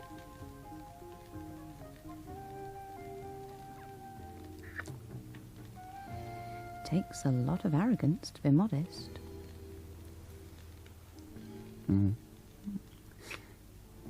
Or a lot of honesty. Same thing. What? You were asleep. Ah. I was. I'm sorry. No need to be. Male chauvinist pig makes love and falls asleep. I fell asleep too. We must have done something right. I'd say so. What are you smirking about? I'm not smirking. Yes, you are. So are you. Listen. Not that I'm complaining, but why did you turn up when you did? You left a message at the station. You must have gained something in translation if that was what brought you galloping over the horizon like Errol Flynn leading the 7th Cavalry. Errol Flynn, eh? Just a figure of speech. Freud had a word for it. And what was that? Flattering. I shouldn't analyse it too deeply if I were you. You might not find it quite so complimentary. There was a real man. Mucho macho. Freud? Errol Flynn. When he led the 7th Cavalry, he was playing General Custom. So? So, look how he ended up. And what it was called. And where it happened. Smile when you say that, stranger. Are you going to tell me now? I'd have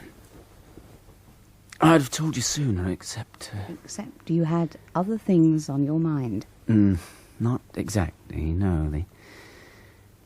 Well, the thing is this. You remember the photograph you gave Sergeant Dunne of your brother and the other man, the one you couldn't identify? Yes. Well, we'd have probably spotted it sooner, but for the fact that we had trouble getting a decent enlargement of your brother on his own. What are you saying? I'm saying we used the picture you gave us of two men.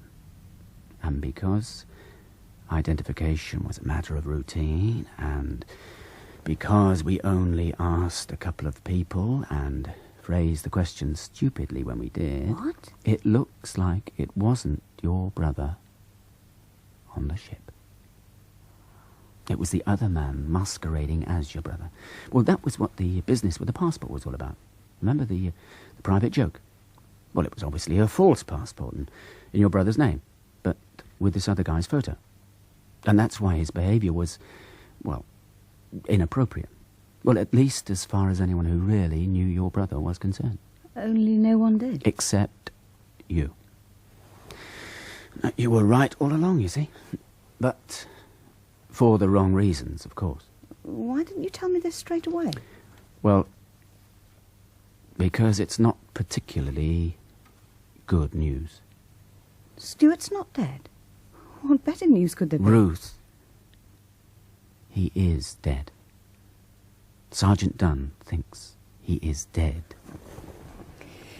This is the same Sergeant Dunne whose brilliant detective work didn't even uncover the fact that he was investigating the wrong bloody death. Well, he feels pretty stupid about that. Well, that's the first of his feelings with which I have to agree. What are you doing? I'm getting dressed. Was it something I said? Tell me something. You were the other half of that investigation. Don't you feel pretty stupid, too? No, as it happens, I don't. That was a mistake. Look, people make mistakes. Coppers are people. Where the hell are my clothes? No need for you to disturb yourself. The room's paid for. You won't get stuck with the bill. Yeah, what a little charmer you are. Where exactly are you going? Back to London. Fine, I'll drive you. Don't bother. It's no bother. It is to me. What tough? How does being dead grab you? Would that bother you at all? What? You're not wandering about in the middle of the night on your own. I'll drive you, all right? What are you talking about? I'm talking about bad news, Ruth. Whichever way you look at it. Very bad news. Someone went to a lot of trouble to assume your brother's identity and got themselves killed while they were doing it. Now, as long as the guy who went over the side was Stuart Cobb, there was no reason to conclude the death was anything other than accidental. But since it wasn't Stuart... That conclusion looks pretty unlikely. Yeah, but several other things which looked passably like coincidences don't look remotely like anything of the sort right now. On the night he went over the side, someone searched our mysterious friend's cabin. Someone searched your flat. The vandals. Yeah, that's a nice touch, that. Good cover for a thorough search. Thorough search for what? Whatever it was that they didn't find the first time when we disturbed them. You remember Sergeant Dunne and I came to your flat? The untidy drawer, the caller who put the phone down as soon as you answered? I bet the guy who tried to snatch your bag was part of it too. And the guy in the van was the backup, of course, of course. They really covered all the angles, didn't they? But what for?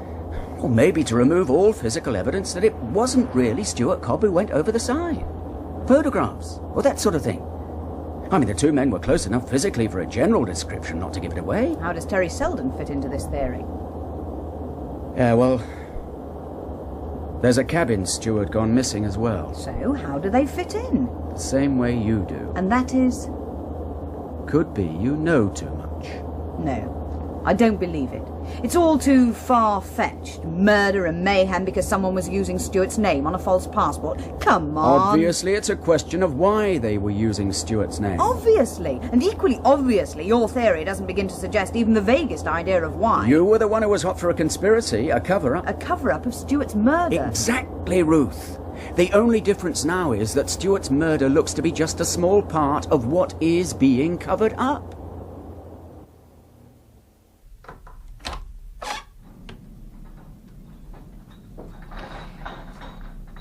I suppose the least I can do is offer you breakfast. Cup of coffee, maybe? That's what I meant. Come in. Pass me that letter, will you? Hang on. Thanks. Mather, Dibley and Platt. Maybe I've come into some money. Dear Miss Cobb. Offer our sincere condolences on the death of your brother Stuart. I should be grateful if you would contact this office at your earliest convenience so that we may discharge your brother's last wish. It was perhaps an unfortunate choice of words, Miss Cobb. One could, of course, see it as your brother's last wish, insofar as it was expressed in terms which specified that in the event of his death, this envelope, sealed and notarized, as you see, should be conveyed to you, his sister, Ruth. I do apologize if my letter gave the impression that it was in some way a deathbed wish, as it were, expressed directly to me. I regret I never had the pleasure of meeting your brother in person. How do you know he's dead, Mr. Dibley? I'm afraid I can't tell you that, Miss Cobb. It does fall clearly into the area of client confidentiality. But he's a dead client. I mean, I wouldn't be here if he wasn't dead, would I? Indeed, I would not have contacted you were that not the case. However, in my profession, while death may punctuate one's relationship with a client, it by no means terminates it. Do you have any idea what's in here? None at all. That makes two of us. Perhaps you'd give me your professional opinion as to what this is. Hit me with your rhythm stick. Hit me. Hit me. Ich liebe dich. Hello, Ruth. Another tea, please, love. Then make that coffee, would you? Has anyone ever told you you're beautiful when you're being bloody-minded? No one with a full set of teeth. You want a half a bacon sandwich? Thanks. Or what had Mather, Dibley and Platt got to offer? 1 key. And 1 open letter of authorisation which gives the bearer, upon appending his or her signature, Access to a safety deposit box. Right, how did you know? Well, you don't need letters of authorisation to get into left luggage lockers. Which bank is it? Look for yourself. Your brother was either very rich or very well connected. You don't walk in off the street and open an account with these people. Oh, thanks. Thank you. Stuart hadn't got 2 halfpence to rub together, I told you that. At least he hadn't when he left for Australia. Maybe the streets down there really are paved with gold. I promise you, this is not a bank which goes in for catchy tunes and free student loans. They are very exclusive. Very Sanderson. You seem to know a lot about banks. Well, I used to work in one. You needn't look so surprised. We don't all join the police force as boy cadets, you know. Ah, you were bank clerk until you discovered the vodka. Yeah, something like that. Can't imagine a less likely bank clerk. Well, which is probably why I'm not a bank clerk anymore. Look, are we going to spend the rest of the day discussing my abortive careers? There are others? Or are you going to tell me what else the solicitor said?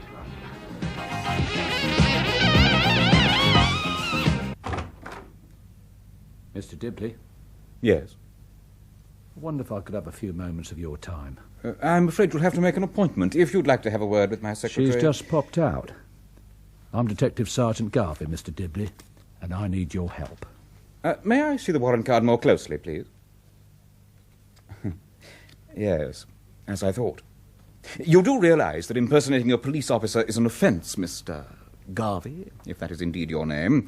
I think it would be a good idea if you left. I'm sorry, but I can't leave until you've told me what I want to know.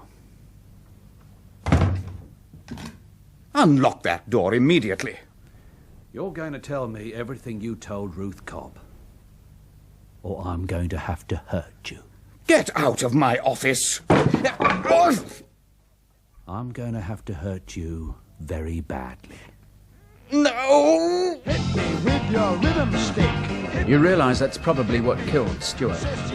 I don't realise anything of the sort, and neither do you. Whatever's in that box is what started this whole thing. Whatever started this whole thing is what killed Stuart. All right, let's go and find out. Hit me! Hit me! Hit me! Listen, Ruth, we're going to skip the first train and catch the second one, right?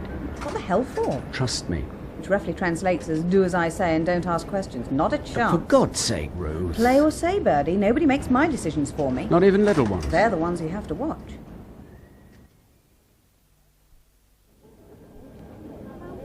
I still can't see anyone who looks as though they might be following us. Yeah, neither can I. But we are being followed. I'm certain of it. When I told you and Sergeant Dunne something similar... Yeah, I know. We thought you were just another hysterical woman, and surprise, surprise, you turn out to be a Nobel Prize-winning member of the SAS, while I turn out to be just another hysterical man. Now, are you clear on what we're going to do? Don't worry. I saw that movie too. Anybody watching us will think we're crazy, you know that? Well, if they are watching, they'll know we're not. Now, get ready to get off again when I tell you. In we get. Not yet. Right, now! Anybody else get off? Not that I saw. Good. Right. Let's get back up and catch a bus.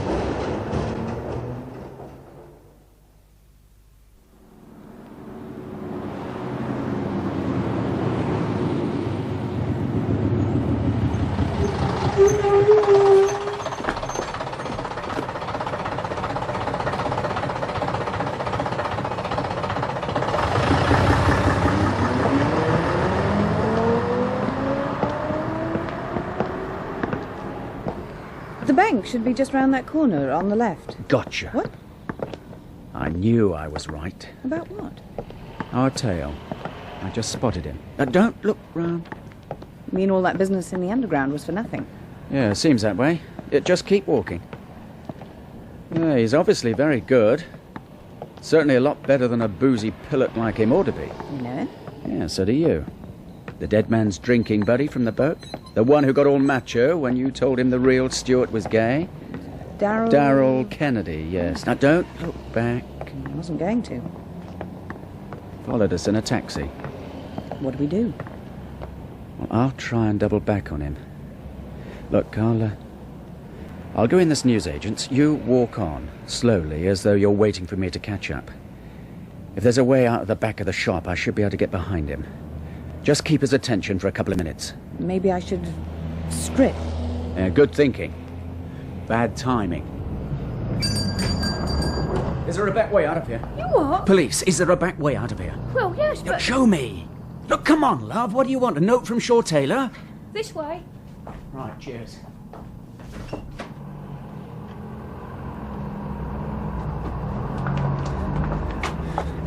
Where the hell is he?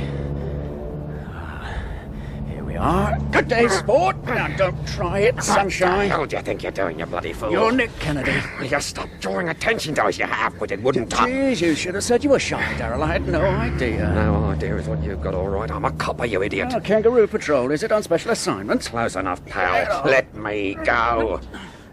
My authorization. Read it and weep. Why were you following us? I was following her. I've been following her ever since I got off the damn boat. Now, where is she, incidentally? Well, she must have gone round the corner. Stupid woman, I told her to walk slowly. Well, come on, then. You're not the only one who's been haunting her, are you? Miss Cobb, get in the car, please. You're joking, of course. Get out of my way. In the car. Let go of me. Let go! Come on, get in. Get in! All right, get us out of here.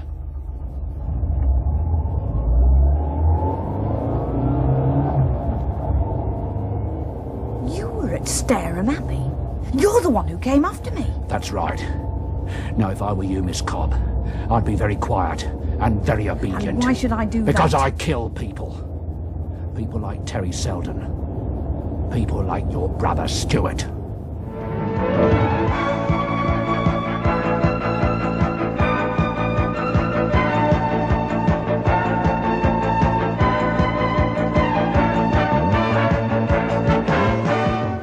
That was episode 4 of A Walk in the Dark by Chris Boucher. The cast was Partridge, Patrick Mower, Ruth Cobb, Helen Atkinson Wood, and Darrell Kennedy, John Rowe. Garvey, Gregory DePaulnay, Inspector, Michael Godley, Mr. Dibley, Michael Tudor Barnes, and Shop Assistant, Patience Tomlinson. A Walk in the Dark is directed by Gerry Jones.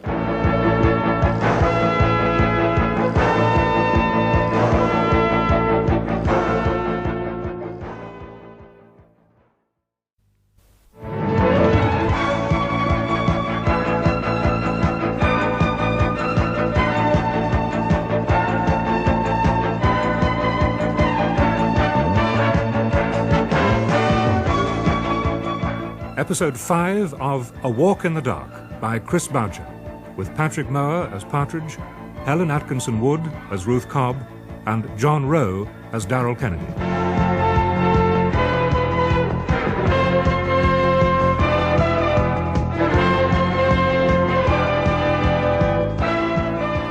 Miss Cobb, get in the car, please. You're joking, of course. Get out of my way. In the car. Let go of me. Let go! Come on, get in. Get in! All right, get us out of here.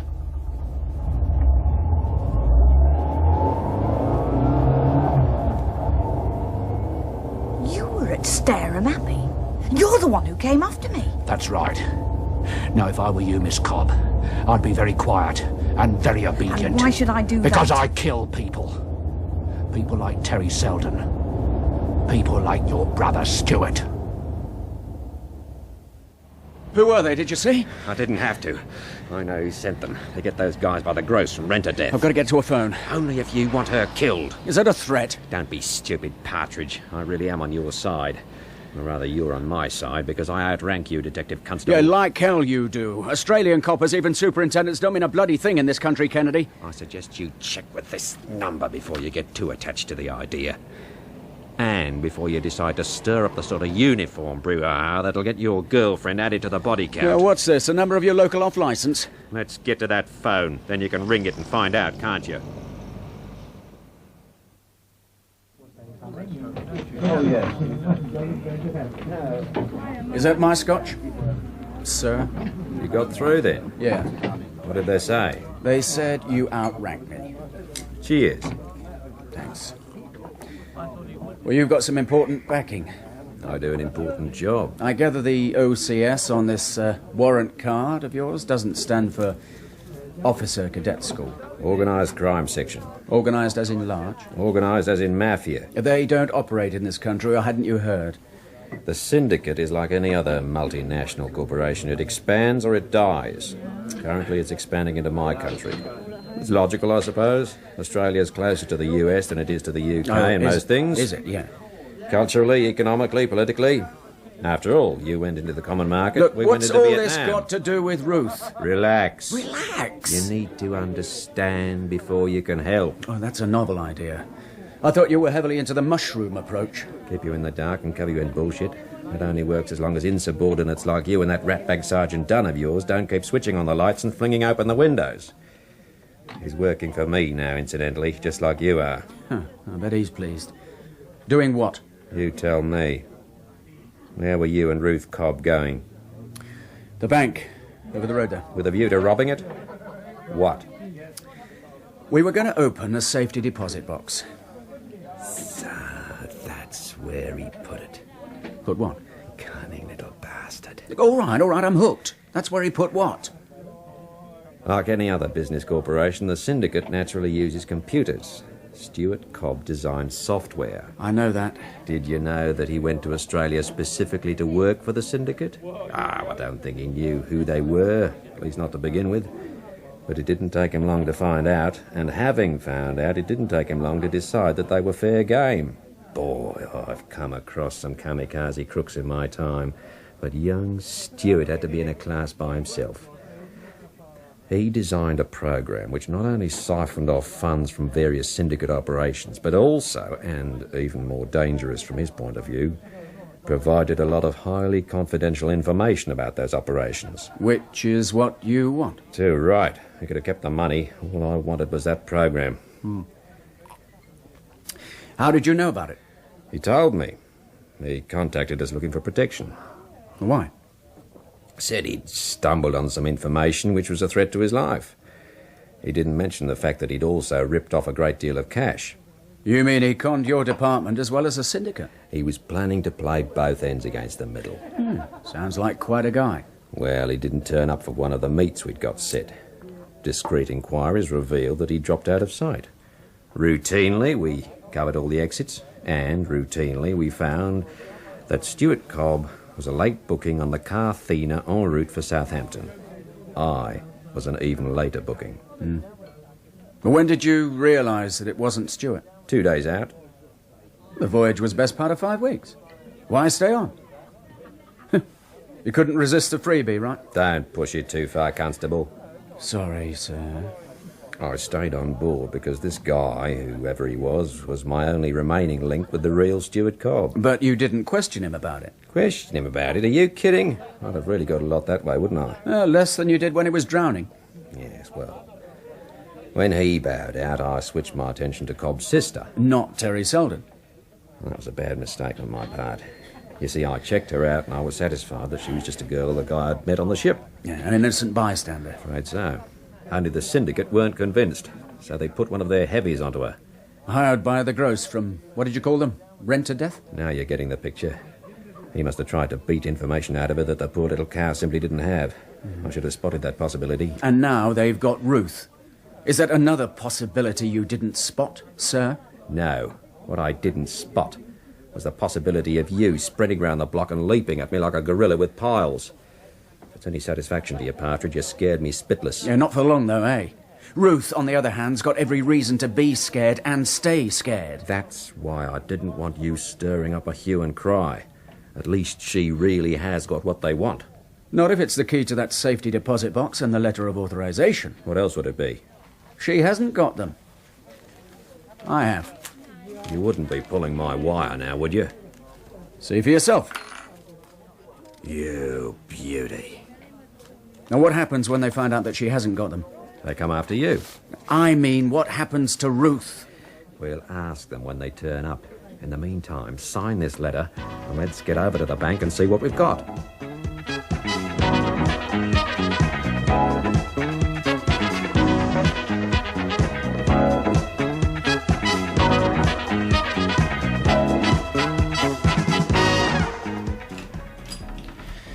Now your key, if you would, sir. If you'd like to take the box into a cubicle, sir, you won't be disturbed. Thank you. The fellow who was with me... yes, sir? Is it possible for him to join me now? Of course, sir. It's only during the actual unlocking that a third person may not be present. I'll have security clear him through as I leave. Thank you. Right, let's have a look. Now then, what have you got? Well, no crisp bundles of Swiss francs, anyway. 2 drawstring bags. Marbles, maybe?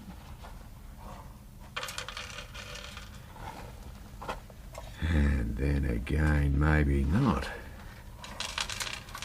I suppose they really are diamonds. I don't imagine Stuart converted the money he stole into broken glass, do you? How much do you reckon they're worth? Anything else in the box? No, not a thing. Bastard. Sorry about that. $1.5 million. Sterling, that is. You reckon they're worth that much? According to our sources, that's how much Stuart Cobb stole from syndicate operations. Give or take a couple of 100,000. And that's a lot of money, Ruth Cobb. It certainly is. Just imagine, my mother always said he'd never amount to anything, but then after my father died, nothing amounted to very much as far as she was concerned. I'm not interested in your family history, Ruth Cobb. No?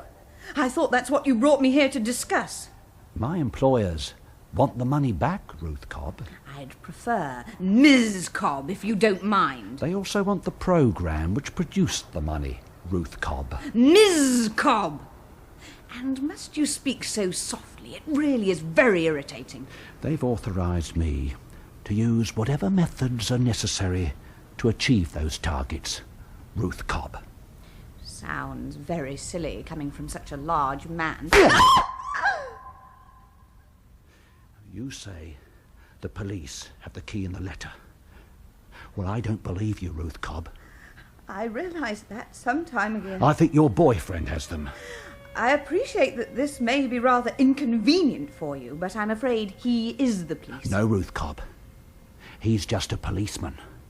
That's not the same thing. You learn that in my business. Is that before or after joined-up writing? You don't frighten me, you bastard! You don't frighten me! And you don't fool me, Ruth Cobb. Do you fool yourself? What do you want from me?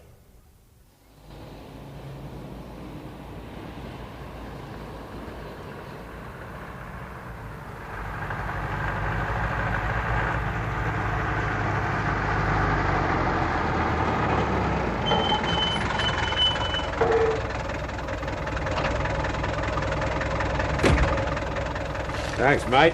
Keep the change.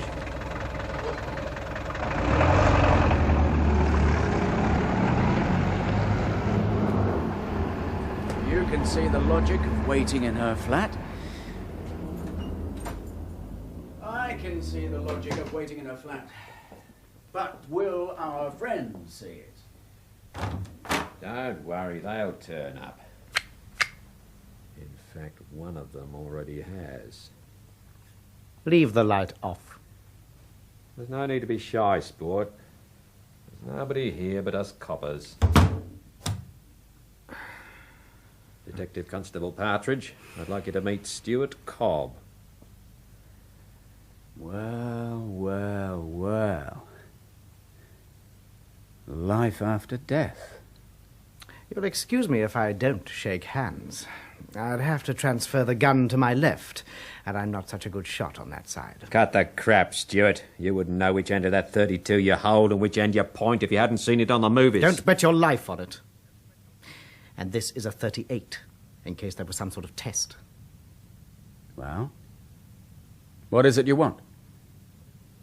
What are you doing here? I might ask you the same thing. We came looking for you. No, we didn't. Kennedy might have come looking for you. But I came looking to find a way to get your sister back. Back? From where? Your syndicate friends have got her. Damn. Is that all you can say? At least he's got the grace not to act surprised. Well, he could hardly act surprised. Or was the 38 to defend yourself from your sister? It's taken a great deal of time and trouble to shake off my hunters. The gun was just in case I hadn't completely succeeded. You hadn't. And you brought them to your sister's door. That was a combination of bad luck and incompetence. The incompetence was Kennedy's. How do you work that out? The only reason I came to your department was so that you'd have a man on that ship. To do what, for God's sake? To keep an eye on his decoy. Exactly. I paid a friend of mine to take my place and act as a decoy. A tactical diversion to draw attention away from me. Yeah. But I didn't tell him why. With friends like you. He was well paid. I reckoned once the deception was discovered, he'd probably be followed for a while. But other than that, he'd be fairly safe. And just to make doubly sure, though, I got him police protection. I went to Kennedy's department, gave them enough to whet their appetites, disappeared, and made absolutely sure they'd know about the booking on the Carthena. I knew they'd send somebody. I knew they'd stay. I thought they'd protect my friend. He didn't need protecting. The syndicate didn't put anyone on the ship. They just covered all the exits at each port of call. Then how did he drown? Exactly the way the British police report said he drowned. He had a row with his girlfriend, he got drunk, he went out in a storm and he was washed overboard. Somebody searched his cabin soon after it happened. That was me. They really didn't have anyone on board? Not as far as I could tell. And the information from our other sources tended to confirm it. So, if my decoy had been a little more discreet... Are you sure you didn't kill him in an attempt to throw the syndicate completely off your trail? If that had been my plan, then I'd have made it work, believe me. No. He was just a minor diversion. A luxury I never should have allowed myself. Yeah. He'd probably agree with that. Quite by accident, my solicitor saw his death, my death, reported in the paper, and immediately contacted my sister Ruth. And that wasn't the way he was supposed to be informed of your death, was it? How did you know? I don't see how reading the paper could be seen as a breach of client confidentiality. Each month he received a card from me. His instructions were that if by the end of any particular calendar month he had not received a card, he was to assume I was dead and act accordingly. Only when he saw the report in the paper, he jumped the gun. A mistake, for which he paid quite dearly. Another casualty. The people who were chasing me were almost ready to give up here. Particularly as I'd spent some time laying a rather convincing trail in the direction of Argentina. You were planning to settle over here? Why not? England is my home. A new identity, small estate perhaps, somewhere in the home counties. It would have taken brains and money, but I have more than enough of both. Bit short on luck, though, eh, Stuart?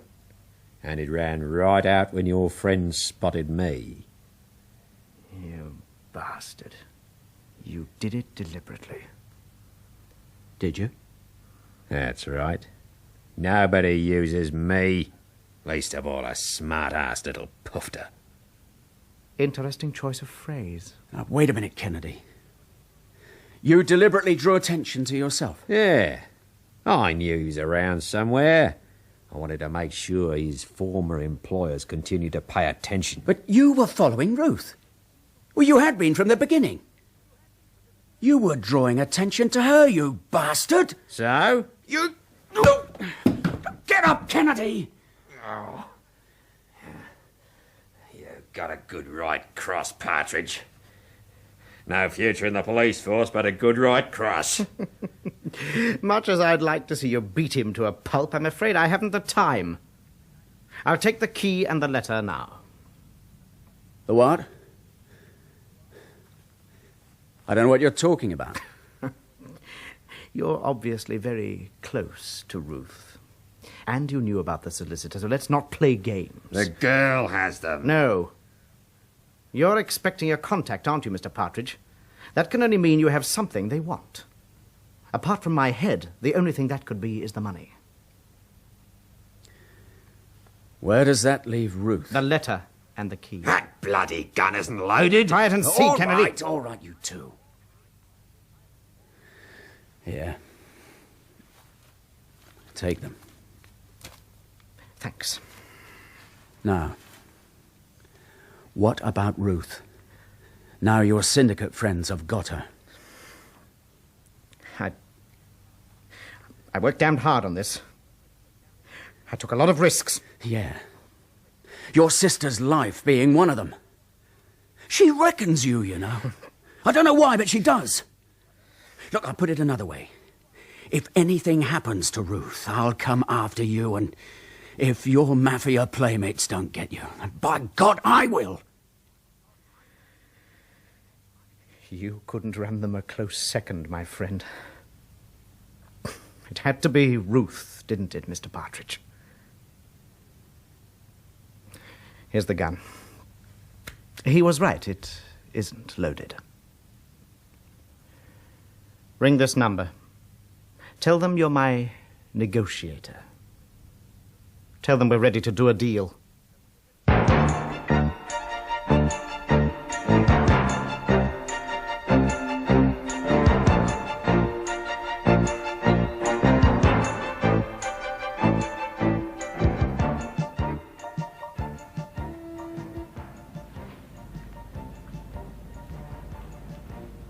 We've got him with us. Let Ruth come towards me. OK, she's on her way. Send him over to me. OK, Stuart. Off you go. Right, Birdie. You know what you've got to do.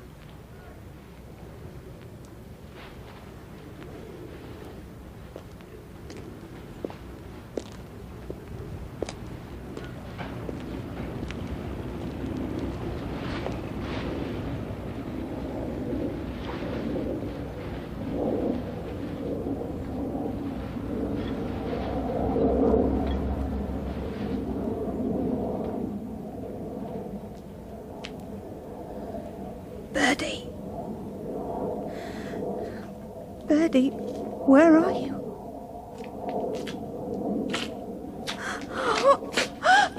Ruth, here. All right. Okay, it's me. Oh, Birdie, thank God. All right, okay. Untie my hands, please. Now, let's get this blindfold off first. There. Nice to see you again. It's nice to see you again. Quick, turn round.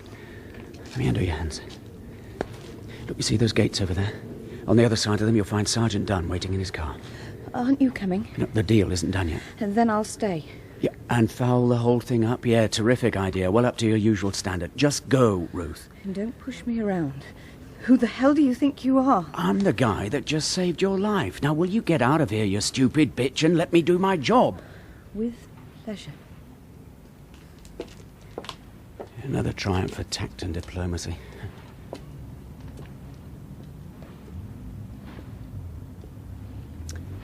Come on.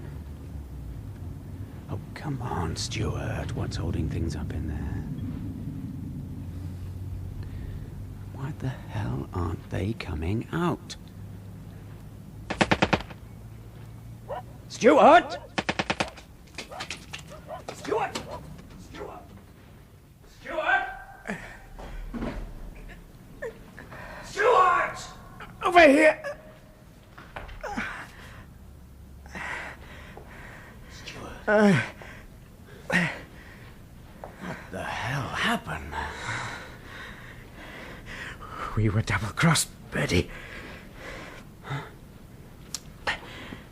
I was sure Garvey was alone. He was. He's over there. Is he dead? Very. They wouldn't have pulled a stunt like this. What do you mean? The syndicate? Hell no. There's no percentage in it, that's all. Plenty of time to kill me. Later, when that property is safe. But who? Who, then? Well, now, who the hell do you think, Partridge? Kennedy? What the hell are you doing here? You're supposed to be covering the rear door to get them when they come out. I changed my mind. I see, sir. Oh, what's this then, eh? A bit of private enterprise? $1.5 million in diamonds a bit too tasty to pass up, is it? Don't be a fool all your life, Constable. Did you seriously think I was going to stand aside and let this pair of bastards get away with it? Do you know what sort of filth and misery the animals these two worked for bring into the world? My country. Now move away from him. What are you going to do? I'm going to cut your legs off unless you move away from him. All right, Stuart.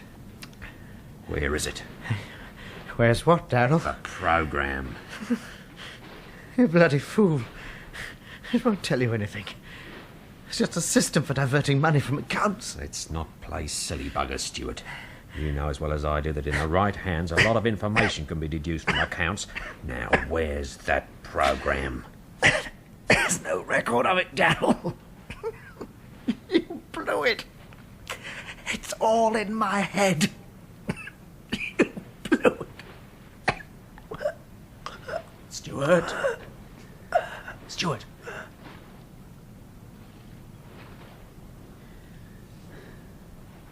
He's dead.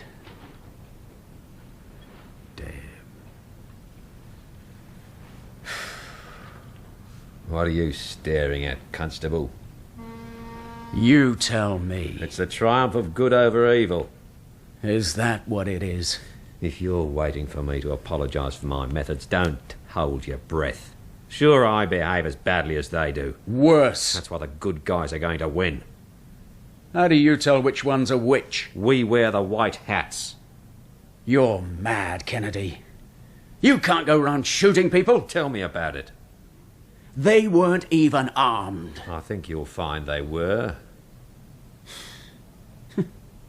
You'll never get away with it. Who's to stop me, Constable? Ah. Are you going to shoot me too? Don't be a bloody fool. We're on the same side. Oh, no, we're not.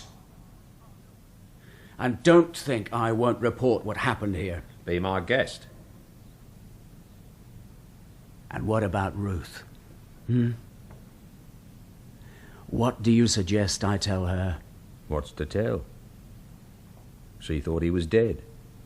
Turns out she was right in the end. She thought he was murdered.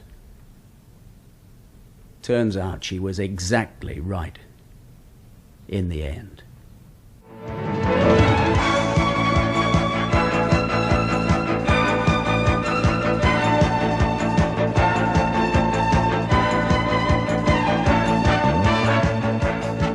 That was the final episode of A Walk in the Dark by Chris Boucher, and the cast was Partridge, Patrick Mower.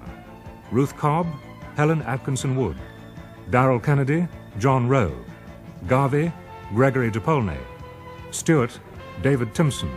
And clerk in bank, Gary Cady.